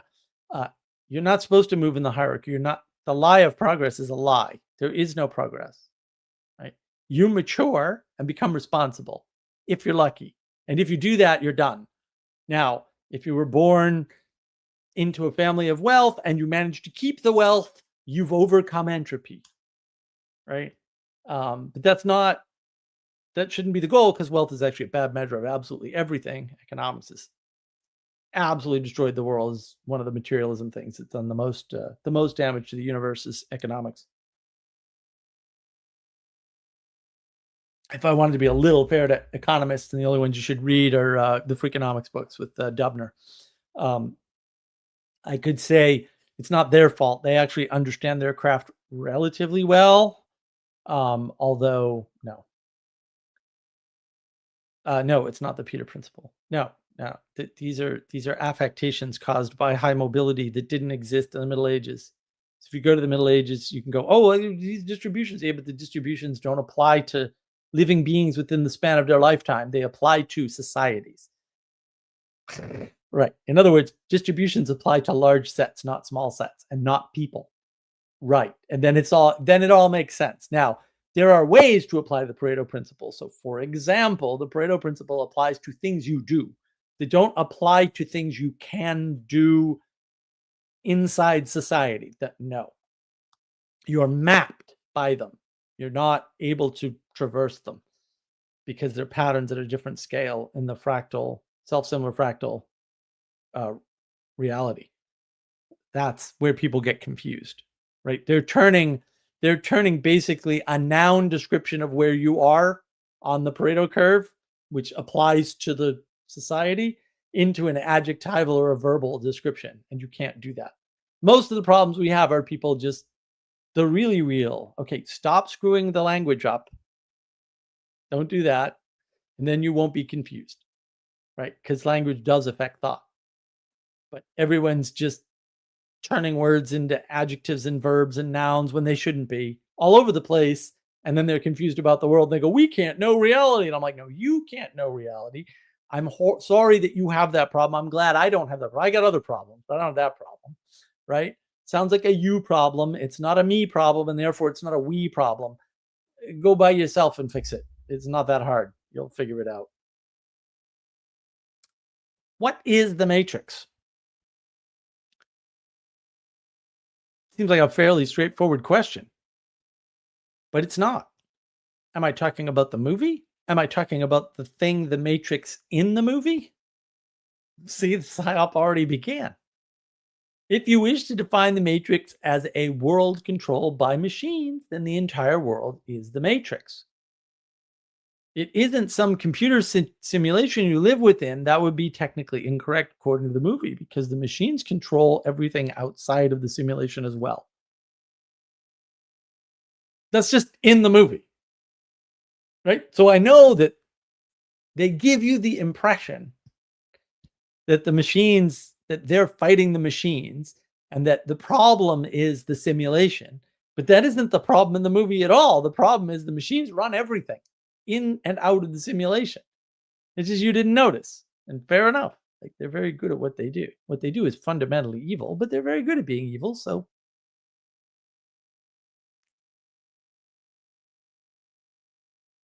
if you wish to define the matrix as merely the simulation, which is what the movie proposes, but again makes no sense, you have two problems. Machines create a perfect simulation where humans can live happily, but the humans created a world with no sun. Cypher did nothing wrong.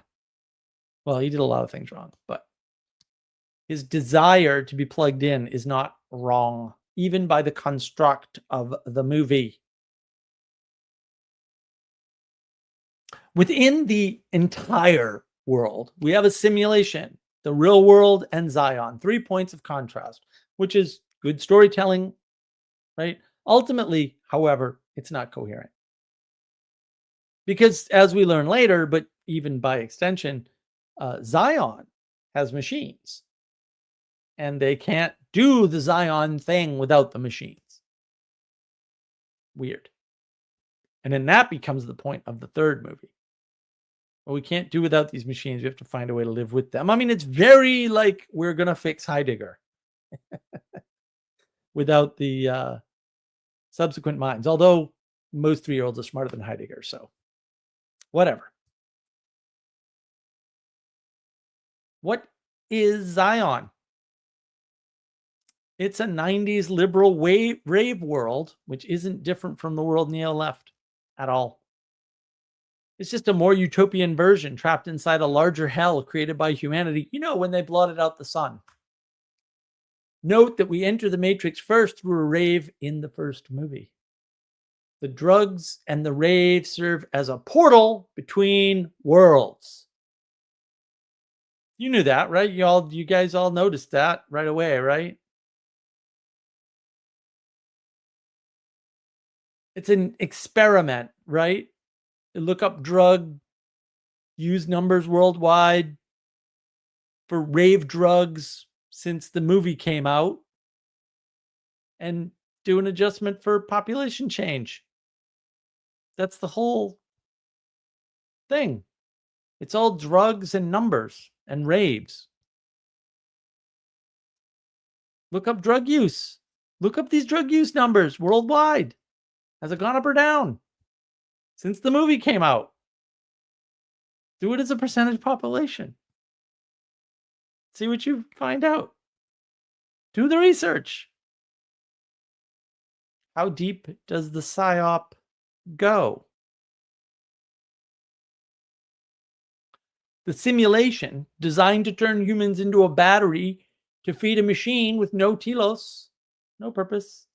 And we find out later the machines don't even need the batteries to survive. And all the indicators that we have, because it's never made clear or explained, is that the simulation itself takes up most of the power. More nihilism. And the second movie, The Merovingian, is just a chaotic neutral character, more like Loki than Satan, but with elements of both. He doesn't have guides, just pointers from the oracle. The film doesn't only talk about Cypher with respect to which pill. These guys are nuts. Different people choose different pills. Vanticate, blotting out the sun sounds like another rebellion against authority. You mean the ultimate rebellion against the ultimate authority, like Bill Gates? Yeah, I guess it does, huh? It sounds that way because that's precisely what it is. Neo doesn't believe he's the one until he's resurrected by a kiss. He dies first and then faces them. He only faces Smith because his will to survive and the realization he cannot run from a bullet. Yet. Beginning to believe? What? What does that mean?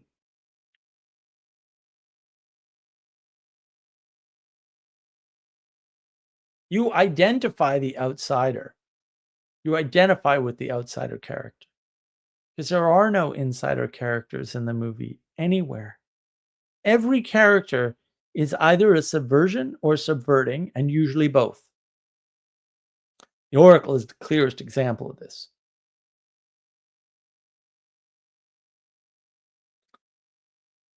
The set and setting change, not much though, and they go from to really bad.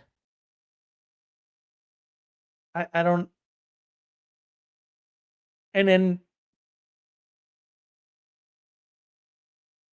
the construct. I mean, that's just wrecked the world. The Matrix, Zion, and the freed folks are not the same. Zion burrowed down and they hid. Extended adolescence brooding. Normally a few months, now into Hero, an extension of Children Will Save the World. Straight from E.T. and Goonies in the 80s. Same motif.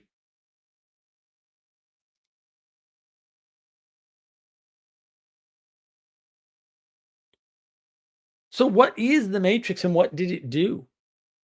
It fed the addiction to media.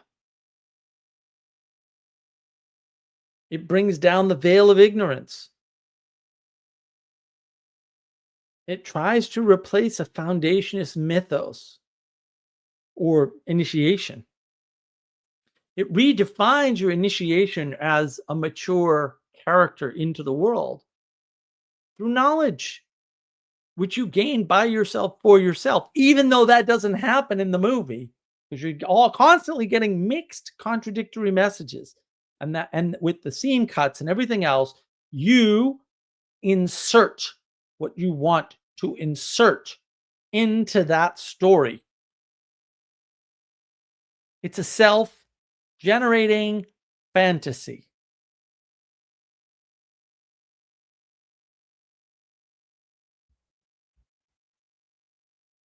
Hopefully, I have done Jesse's thesis some justice here. And maybe someday he'll watch this and he can critique me. That would be lovely. And as was mentioned earlier, the primary, what do I want to say, impetus of this whole movie is Plato's Cave. Or rather, the complete and utter disregard for what Plato says about his cave.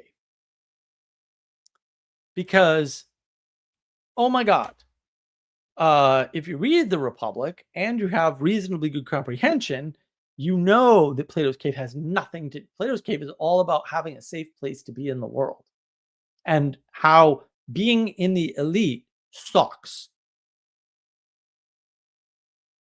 That's what it's about. And the main themes are not just Plato's Cave, but also identifying against that spirit of rebellion itself. Because there's no formation.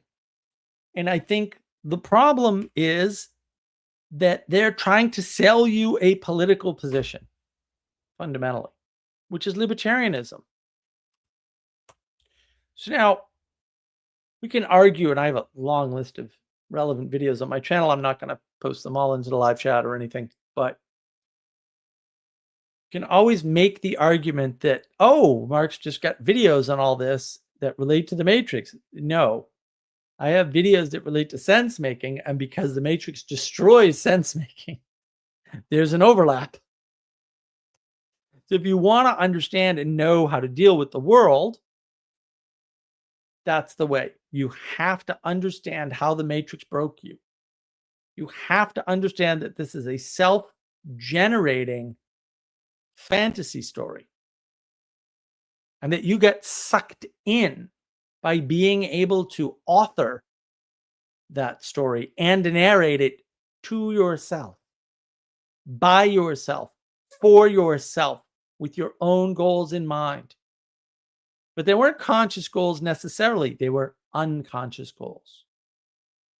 And because the film is so abstract, the set and setting, beyond the qualities of set and setting, don't matter, which is what makes it a timeless film, in the same way that Casablanca is timeless. Casablanca, if you've never watched Casablanca, you really should, because it's phenomenal. One of the tricks, making a proper movie consists of the following thing. They give you the set and setting right up front, and they tell you, so if you watch Casablanca, watch the initial frames and read the screen, right? Because that gives you the setup for the whole film. And then you can understand the story that's being told. And the story is completely unambiguous and 100% clear, except for character motivations, which is the mystery in the film. Casablanca is the character motivations. Why are these people doing what they're doing? And then the surprise is in the morality or lack thereof of all the characters. That's the surprise in Casablanca. The Matrix has nothing like that, because it's the worst possible movie aside from maybe Barbie, which I've got a whole thing on Barbenheimer. You can watch. It was a live stream. It was a lot of fun.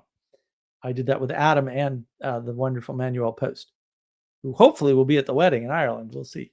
I think so. He says he will be, so we're hoping.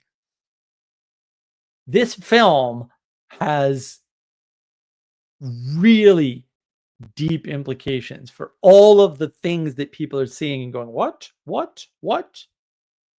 And they're all wrapped up in this idea of freedom, this idea of libertarianism, this idea of lack of authority, identification against, which is, if you identify against, there's no authority, right? If you reject authority, you have to identify against. Like, you're not, authority is the thing that helps you establish identity. So if you reject it, you're not going to have one, right? It really tries to give you a world where freedom from everything, constraint and consequence, is not only possible, but preferable at any cost. And that makes you desperate for war. And when you hear all this people talking about war, including the term culture war, which of course I have a video on, I don't think I have it saved here. Nope, I do not. When you don't realize that that's what's happened, you're going to act out war. And eventually people are going to get shot. Like, if words are violence and you're doing words, you are going to get shot. Did you notice that? No? No one? That's why when people are like, "Oh my goodness, I can't believe Charlie Kirk got shot." I'm like, "I don't know, they kinda told you. They kinda been shooting people making speeches all along." Eh, no connection, and that's all connected to this movie. I mean, this isn't the only thing or the only place or any of that. If you wanna kind of understand how psyops work and the level of psyop, I suggest that you watch this video, probably over and over and over and over and over again until you understand what's been done in terms of perspective. The perspective has been shifted. And when people shift the perspective and you're not paying attention, you get sucked into a certain set of beliefs automatically. You didn't come to them rationally at all. Came to them by framing or perspectival manipulation. And it's very hard for you to see that. In fact, I would argue it's mostly impossible for most people. That's why, and people do this trick all the time. It just bothers me, right? They do the one trick that, if it were used correctly, would save you from whatever it is you're trapped in. They say, "Well, how'd you come to that idea?" Because they know you didn't, and then they insert their own idea in place of the one they've just brought into doubt. Right. And that's the whole thing. Or war with China. I don't know why anybody thinks we could be in a war with first of all, China has no resources for war across the sea. They'd get wiped out in 4.5 seconds. Now, they'd probably take Japan out, and they might take out, some other nation or two. I mean, they could probably give Russia a run for their money, but I don't honestly care. Um, So, yeah, I don't know why we'd be involved in a war with China. What the hell do we give a crap? It's a long way. You can't cross the Pacific Ocean. What are you, nuts? You're going to get wiped out by the ocean. They tried that with Japan. Where do you think divine wind comes from? They didn't even have to cross the whole ocean. And then Japan, which is obviously a better country, they couldn't beat us. War with China. Come on. Like, what kind of wars are? That's why they go, it's 59th dimensional warfare. What are you talking about? It's fourth generation warfare. Shut your pie hole. You're retarded. Seriously, don't listen to those people. They're talking dumb now. War is where physical violence is caused to innocent people as the result of obtaining a goal in the breakdown of civility. That's what war is. I mean, and you can like or hate Trump or Charlie Kirk or any of the, or Mangione and the poor CEO there or whatever, all you want. That ain't war. That's called Tuesday. Like, let's get over that real quick. Right? There's no innocent people being attacked there. Like, no. You were told words were violence. If you're going to use words, eventually they're going to use violence. That couldn't be more clear. Like, I feel bad if you missed it, but also, like, maybe this game isn't for you if that's what you missed. My goodness. I mean, other than like a flag and like what skywriting, like what more hint do you need that they're going to come after you with violence than to say words are violence? I mean, they're telling you you're violating them. You're being violent towards them with your words. Maybe you should take that really seriously. Now, I'm not saying what you should do about that. I'm always a shoot first, ask questions never kind of guy because I don't care about the knowledge. I just care about the problem being solved. But there's lots of potential solutions that could be put to play there, but you didn't do any of them. You sat there and kept doing the same old thing after they told you violence was coming. And after they demonstrated it by missing a few times, but you didn't listen then either. What am I supposed to do? I mean, I'm in the Joker camp. You get what you bleep and deserve. Like, at a certain point, like, they told you what they were going to do. The fact that they acted it out is only surprising in how long it took. Like, really? It took that long? Well, that's something, I guess. Lucky us. Still not war. Still not the, you know, early part of the 20th century or the late part of the 19th century where bombings were happening all the time and innocent people were dying all over the place. And that still wasn't war, according to those people. And they were the ones with innocent people dying at shopping areas because anarchists were bombing randomly. Sacco and Vanzetti are guilty, by the way. Maybe not of the crime they were convicted of, but it doesn't actually matter. You can't let violent anarchists run around your country unrestrained. Sorry, you just can't. If the cost of that is you fake charges, and I'm not saying they did because I'm not sure that all that happened. It seems like they were guilty by whatever anyway. But even if you fake charges to get them off the streets, yeah, that's still the right thing to do. I don't know what to tell you about that, but it is because you can't have them running around. If you need to protect yourself against this stuff, you're gonna have to do a bunch of research. And of course, I'm going to suggest that your research just consists of a bunch of these videos that I have made to help you with this problem. Because that's really what navigating patterns is all about, are these videos that can sort of help you understand everything in the matrix that is an authority is a tyranny to these people. That's not the real world. There's a fundamental, important discernment to be had between leadership and tyranny. You need to upgrade your view of the world. You can't stay stuck in the flat world forever. It's not good for you. A lot of my videos are designed to help get you out of this. Not deliberately like, I'm going to reverse engineer the mate. No, there's no reason to do that anyway. Right? There's just a reason to add discernment and to reclaim piracy for ourselves, the proper privateering, the way the world was meant to work by the king's decree. All right, who's got questions?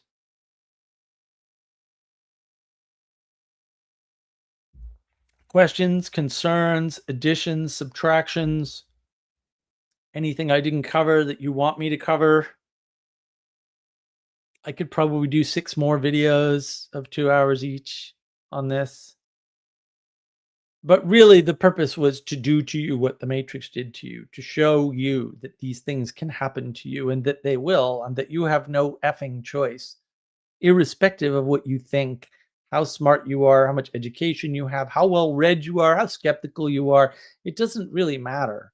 The world is bigger than you. And when the world comes down on you, it comes down on you. And there's absolutely nothing you could have done to prevent that.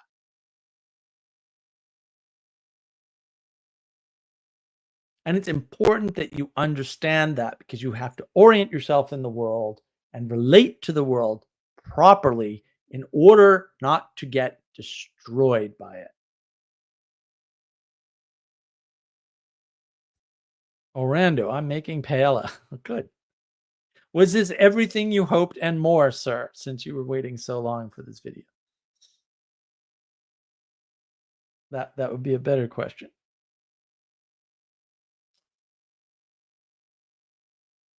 I know a lot more people were waiting for the video than actually tuned in, of course. And I'm not surprised, and that's perfectly okay. It's 0% surprising. But also, it's the realization by making this video and doing it the way that I've done it, I hope Jesse approves, that should give you a sense for where you need to go and what you need to do in terms of avoiding being sucked in to a self-generating fantasy. The fact that there's never going to be a good ending or any ending, most likely, but it's impossible to make a good ending of Game of Thrones. The fact that Lost had the dumbest ending of all time. Like, these things are important. We've lost storytelling. You can't end the story. All you do is begin the story. It's no good. It's no good. Young God, I thought there'd be more on the Wachowski sisters. No, because look, Jesse at one point, not too many months ago either, sent me an article about what was going on behind the scenes with them and their relationship to Buck Angel. You can just look up who Buck Angel is and then let your imagination run wild, and it won't even approach the horrors. I'm glad it was an all right presentation. Hours and hours of work. Heckin' based and ink-pilled octopus. No questions, but I appreciate the insights. Oh, good. Well, that's good. Orandu. I'll have to think about it, but I prefer to have you and Jesse talk about it. Look, Jesse is busy. I'm sorry. I preferred not to do this by myself, but I just ran out of what I thought was runway, and I said, well, we got to use the material or not, so we better use it. And Jesse told me you could do it by yourself, and because he was busy, and I was like, well, I'd rather pull all my teeth out myself slowly, but here we are, and I did it for you guys. I did what I did because I had to, if you will. And I think that is part of the story. Once you build up momentum by telling people, oh, we're going to talk about the Matrix someday, you kind of have to do it at some point, right? Vanticay, are people interested in building video game reality unintentionally shooting for the reality of the Matrix? I mean, they've been doing that since day one. I mean, that the Matrix is inspired by people doing that, right? So you get something like role-playing board games, RPGs, right? Dungeons and Dragons. And then what happens is that seeks to reproduce this world in the past, which is people never studied any medieval history. The dirty, smelly, druggy hippies I lived with, and if you go to a Renaissance fair, you'll see this. They very much, they're like into this whole idea of LARPing the nobility. And I'm like, yeah, but if you weren't, you wouldn't be the nobility. Although to be fair to most of them were born, they were just rebelling against their wealthy parents. They were all wealthy. Most of the people I live with were wealthy. They all have wealthy parents. They're like, oh, I don't have a job. I'm like, you have money coming in though. Like, because you have a job, if you've got money coming in, you muppet. And they were all moany and whatever. I think the problem is that once you get into the sort of building of worlds, whether it be board games or electronic worlds, because of the pattern, the nature that happens with competition in particular, which is a form of cooperation. I have a video on that somewhere. I don't link to that handy, but it's on the channel. There, an escalation happens, right?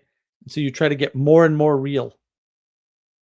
And then eventually that just emerges. It's not a planned or unplanned thing. It's an inevitability from the engagement in the game. And again, the theme of this has been, if you engage with the movie, you already psyoped yourself. I'm not saying that means you don't see any new movies or read any new books, although, man, it's working for the Amish. I don't know what to tell you about that. Works for poor people, works for all the people that do it. But you know, you have to understand that entertainment is a temporary engagement, deliberate engagement with something. And if you're not getting that out of it, you don't do it. So as much as I wanted to see Tron Ares, I would have seen it on the 10th or whatever, whenever it came out on the 10th. I think it came out 2 days ago. I would have seen it when it came out.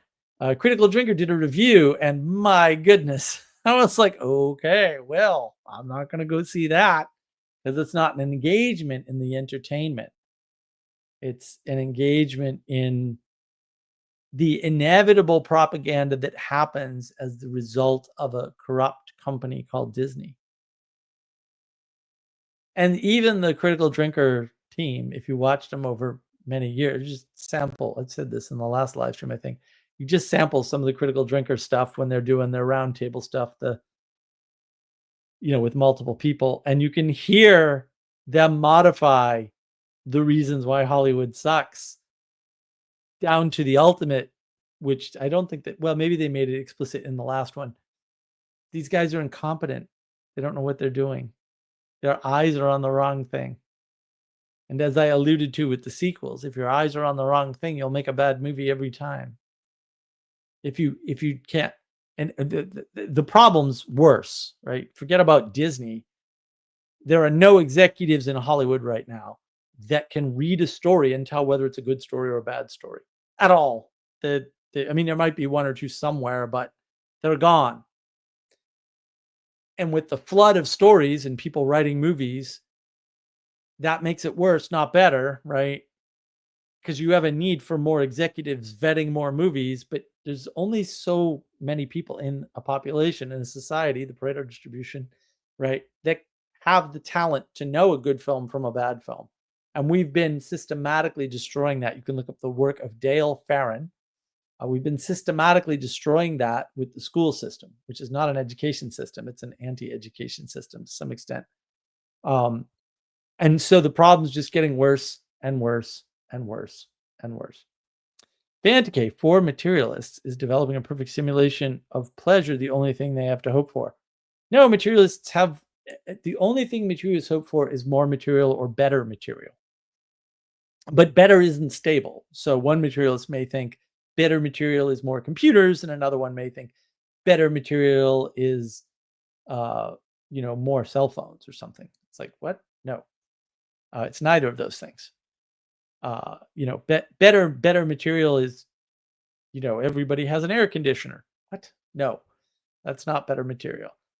Right. And so materialists are stuck in a world where they're trying to enact things that can't happen ever in the created order that we inhabit, and things going horribly wrong and them not knowing why, and then getting frustrated and blaming politics or economics or, right? And then they get utopian with well, if we all just lived on Mars, if we all just had electric cars. I have a video on Elon Musk and what he actually sells. Not that I think that he's bad or anything like that, but also materialism leads to certain inevitable results. And you're just but it's not stable. It's not one result or one set of results. You're trapped in any number of patterns that are constrained by logic, reason, and rationality, and they all lead to nihilism because material is devoid of value by definition. Maybe that's the hope of the nihilists then. No, the nihilists don't have any hope. Nihilism is the state of the lack of hope. But that happens as a result of materialism because material doesn't have value. Value comes through relationship. Value can't be determined, and it can't actually exist without relationship. And so if you socially distance, probably the most evil term ever created, you're in a lot of trouble. CC Mool, I'm tapping out. Fun listening while I doodled. Hope everyone has a good rest of their day. Look, I'm tapping out too, CC. So I'm glad that you joined. I hope everybody enjoyed this video. Like, subscribe, comment, tell me what I missed, although I don't really want to hear it. Tell me if something was unclear. Maybe I'll make it a little bit whatever. Yanga, Jared Leto is a cult leader, but you'd have to, it didn't work, dude. The movie flopped. So you'd have to understand the world to know that that wasn't going to work because story rules and actors don't. Cult of personality only works when it's attached to a story. Everybody should have learned that. Listen, I'm gone to Ireland in a few days, and I won't be back till the very end of the month. And then maybe I'll be able to make a live pirate live stream on Friday and turn that flag right side up and reclaim it from the Matrix, which very much destroyed the idea of piracy for everybody because it did so many bad things. It's hard to count. I hope everybody has a lovely next 2.5 or so weeks, and I will see you when I see you.